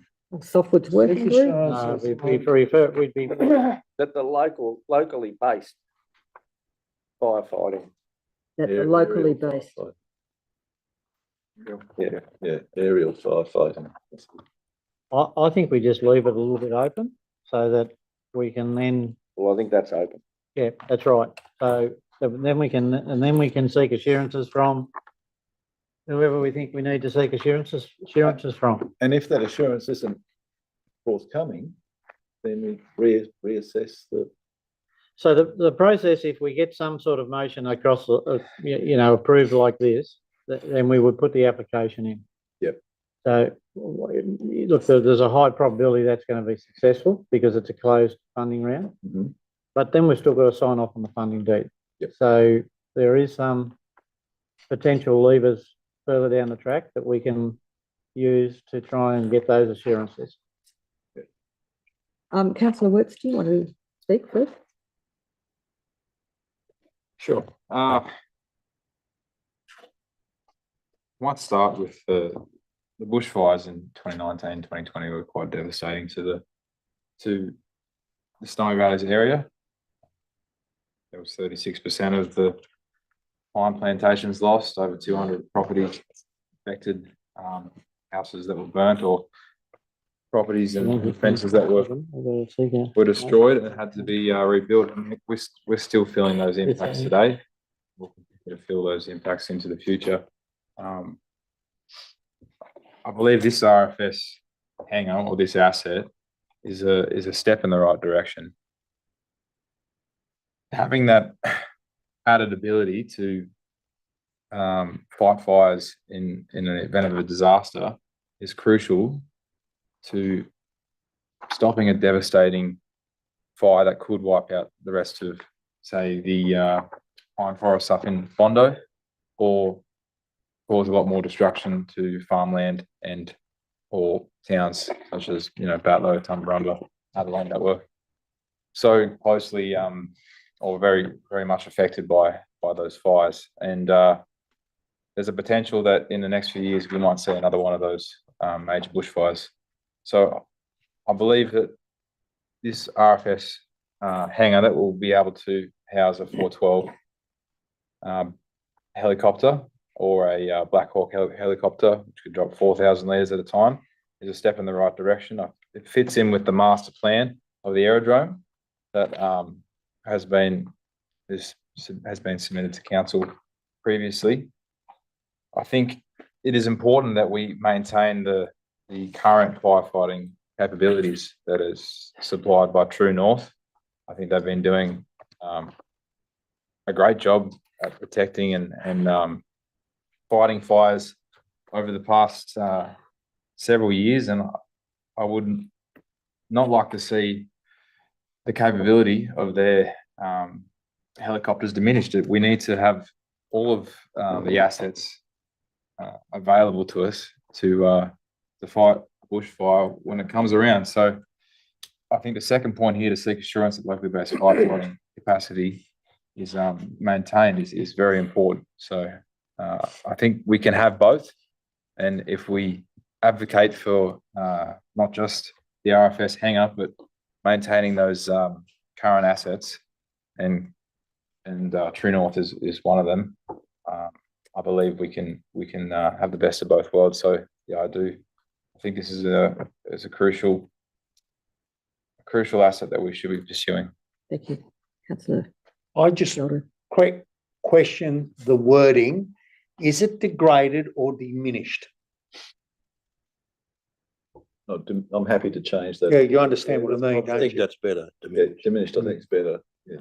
Thank you, Councillor. Councillor Larder, do you want to? Well, look, unfortunately, I think this is the obituary for True North, really. I mean, all we've just done here is just sign their death notice. They are providing everything and more. They have more capacity than what this lot is that you're allowing to come in and take over their business. All we're doing is providing a free hangar for a few months a year, maybe, to some commercial entity from Canada. There is no safety benefit whatsoever in this move. It doesn't do anything. I mean, those helicopters can be parked on the grass. So why do you need to build a $3.8 million facility when you could be making representations to the Minister Moriarty, who I understand would be amenable to listening to such an argument about adjusting this grant so that land can be acquired, so that we can lengthen the runway and have those fire bombers take off with 3,000 litres instead of 1,600. That will provide safety benefit. That will provide a real outcome to the Softwoods Working Group, because they will have the capacity to actually fight fires. This does nothing, because this helicopter will come here for a couple of weeks a year, and then there'll be a fire somewhere else and they'll send it away. Thanks, Councillor. And in the meantime, True North's business, is likely shut down, because the whole thing is now As being... we've had this debate before, I think we'll close it there. If you're happy with that, Councillor Work. Just one suggestion, it would be, well, maybe it's a sky, but it'd be nice to think that the local firefighting business could get the same contract length as the overseas one. Which would, be very good for them. Oh, when they were saying they only get one by one, and They get one by one, and they get 10 years. Yeah, It's not fair, and yeah, I think that's a good. and it's something we should be advocating for them. We should add a third point in with that in it. Could provide continuity and Councillor safeguarding. Work, are you happy to close the debate? Yeah, I'll just everyone's finished. Are you happy to include that third point from Councillor Hayes? That could be. So to lobby You can. Yeah, lobby. to advocate. So Councillor Work, you have to say at point 3, advocate For longer term, For longer term. for local firefighting for local locally based firefighting. That's a really good point. Yeah. Thank you, Have the benefit of the same contracts as offered, contract length. and Advocate for longer term security. contracts for locally based fire services as offered to other. What was the Canadian-based company? I don't think we should Coulson. mention names. Who? Paulson's. No, as the contracts allocated directly by government. They're the ones that Do it once, provide. Yeah, that's right, yeah. Exactly. Advocate for a longer term contract for locally based firefighting services as offered to other bodies. Sounds good. Companies or bodies? Okay. If you're happy, I'm going to put that motion. All Yeah. those in favour? Closed. No, he said that, no, he was happy. Carried unanimously. Thank you very much, everyone, and thank you to True North for having it out there today. Can I just ask an operational question? Can somebody follow up with them on the, on once this is built, it'll be our asset, obviously. So if there's a commercial operator in there, surely we should be pursuing them for commercial rates. Or rent. Okay, so Well, they're we're covering all the costs. for the 5 years. 11.4. Thank you, councillors. We are getting Okay, through this. Take that on board, councillor Lada. Get New South Wales active grant opportunity. Do I have a mover? You do. Councillor Packard, seconded by Councillor Thompson. Councillor Packard, do you want to speak to this? No, I think it's a great opportunity and fingers crossed that we get some of that. Yeah. And if I may, if I can, in point E, Mitchell Avenue and or Scott Avenue, Cancoban. Well, which one is it? Scott. Were they running the same thing? We call it Mitchell and. Well, take out the or, please, Benny. And just and. Thank you. Happy with that. Happy with that? Happy with that? Councillor Hardwick? No, everyone, okay. Councillor Packer, Councillor Hay? Just a geographical question. Do we have other towns that are meeting this one, or is these the only one? Well, that's the reason for doing the strategy, so that we identify them all. At the moment, it's probably a bit, it's probably a bit ad hoc. I'll agree, Councillor Hayes, but like if we get the strategy done, then we'll have a plan. And that's what we're aiming to do as part of this funding application. We don't want another swinging bridge. No. Something to line them up would be handy. And look, I might point out that the funding that they got in Adelong, because we're talking about Adelong, aren't we? Yes. Yeah. Did one side of the walk down to the falls. The other side from Travis Street was never done. Done, and it needs attention. So put it on the list. Well, why isn't it on the list? In the strategy. Okay, I'm going to put that motion. If Councillor Packard's happy, do you want to close debate? No? Okay, all those in favour? Unanimous. Thank you, councillors. Okay, we're up to 12.1. We have one set of minutes, which Move is that. Eric, moved by Councillor Packard, seconded by Councillor Sheldon. Councillor Packard, you attended the meeting. Do you want to speak to it? Nothing to say, no, I've spoken Nothing on to that. say. All those in favour? Done. All carried unanimously. Thanks, Jenny.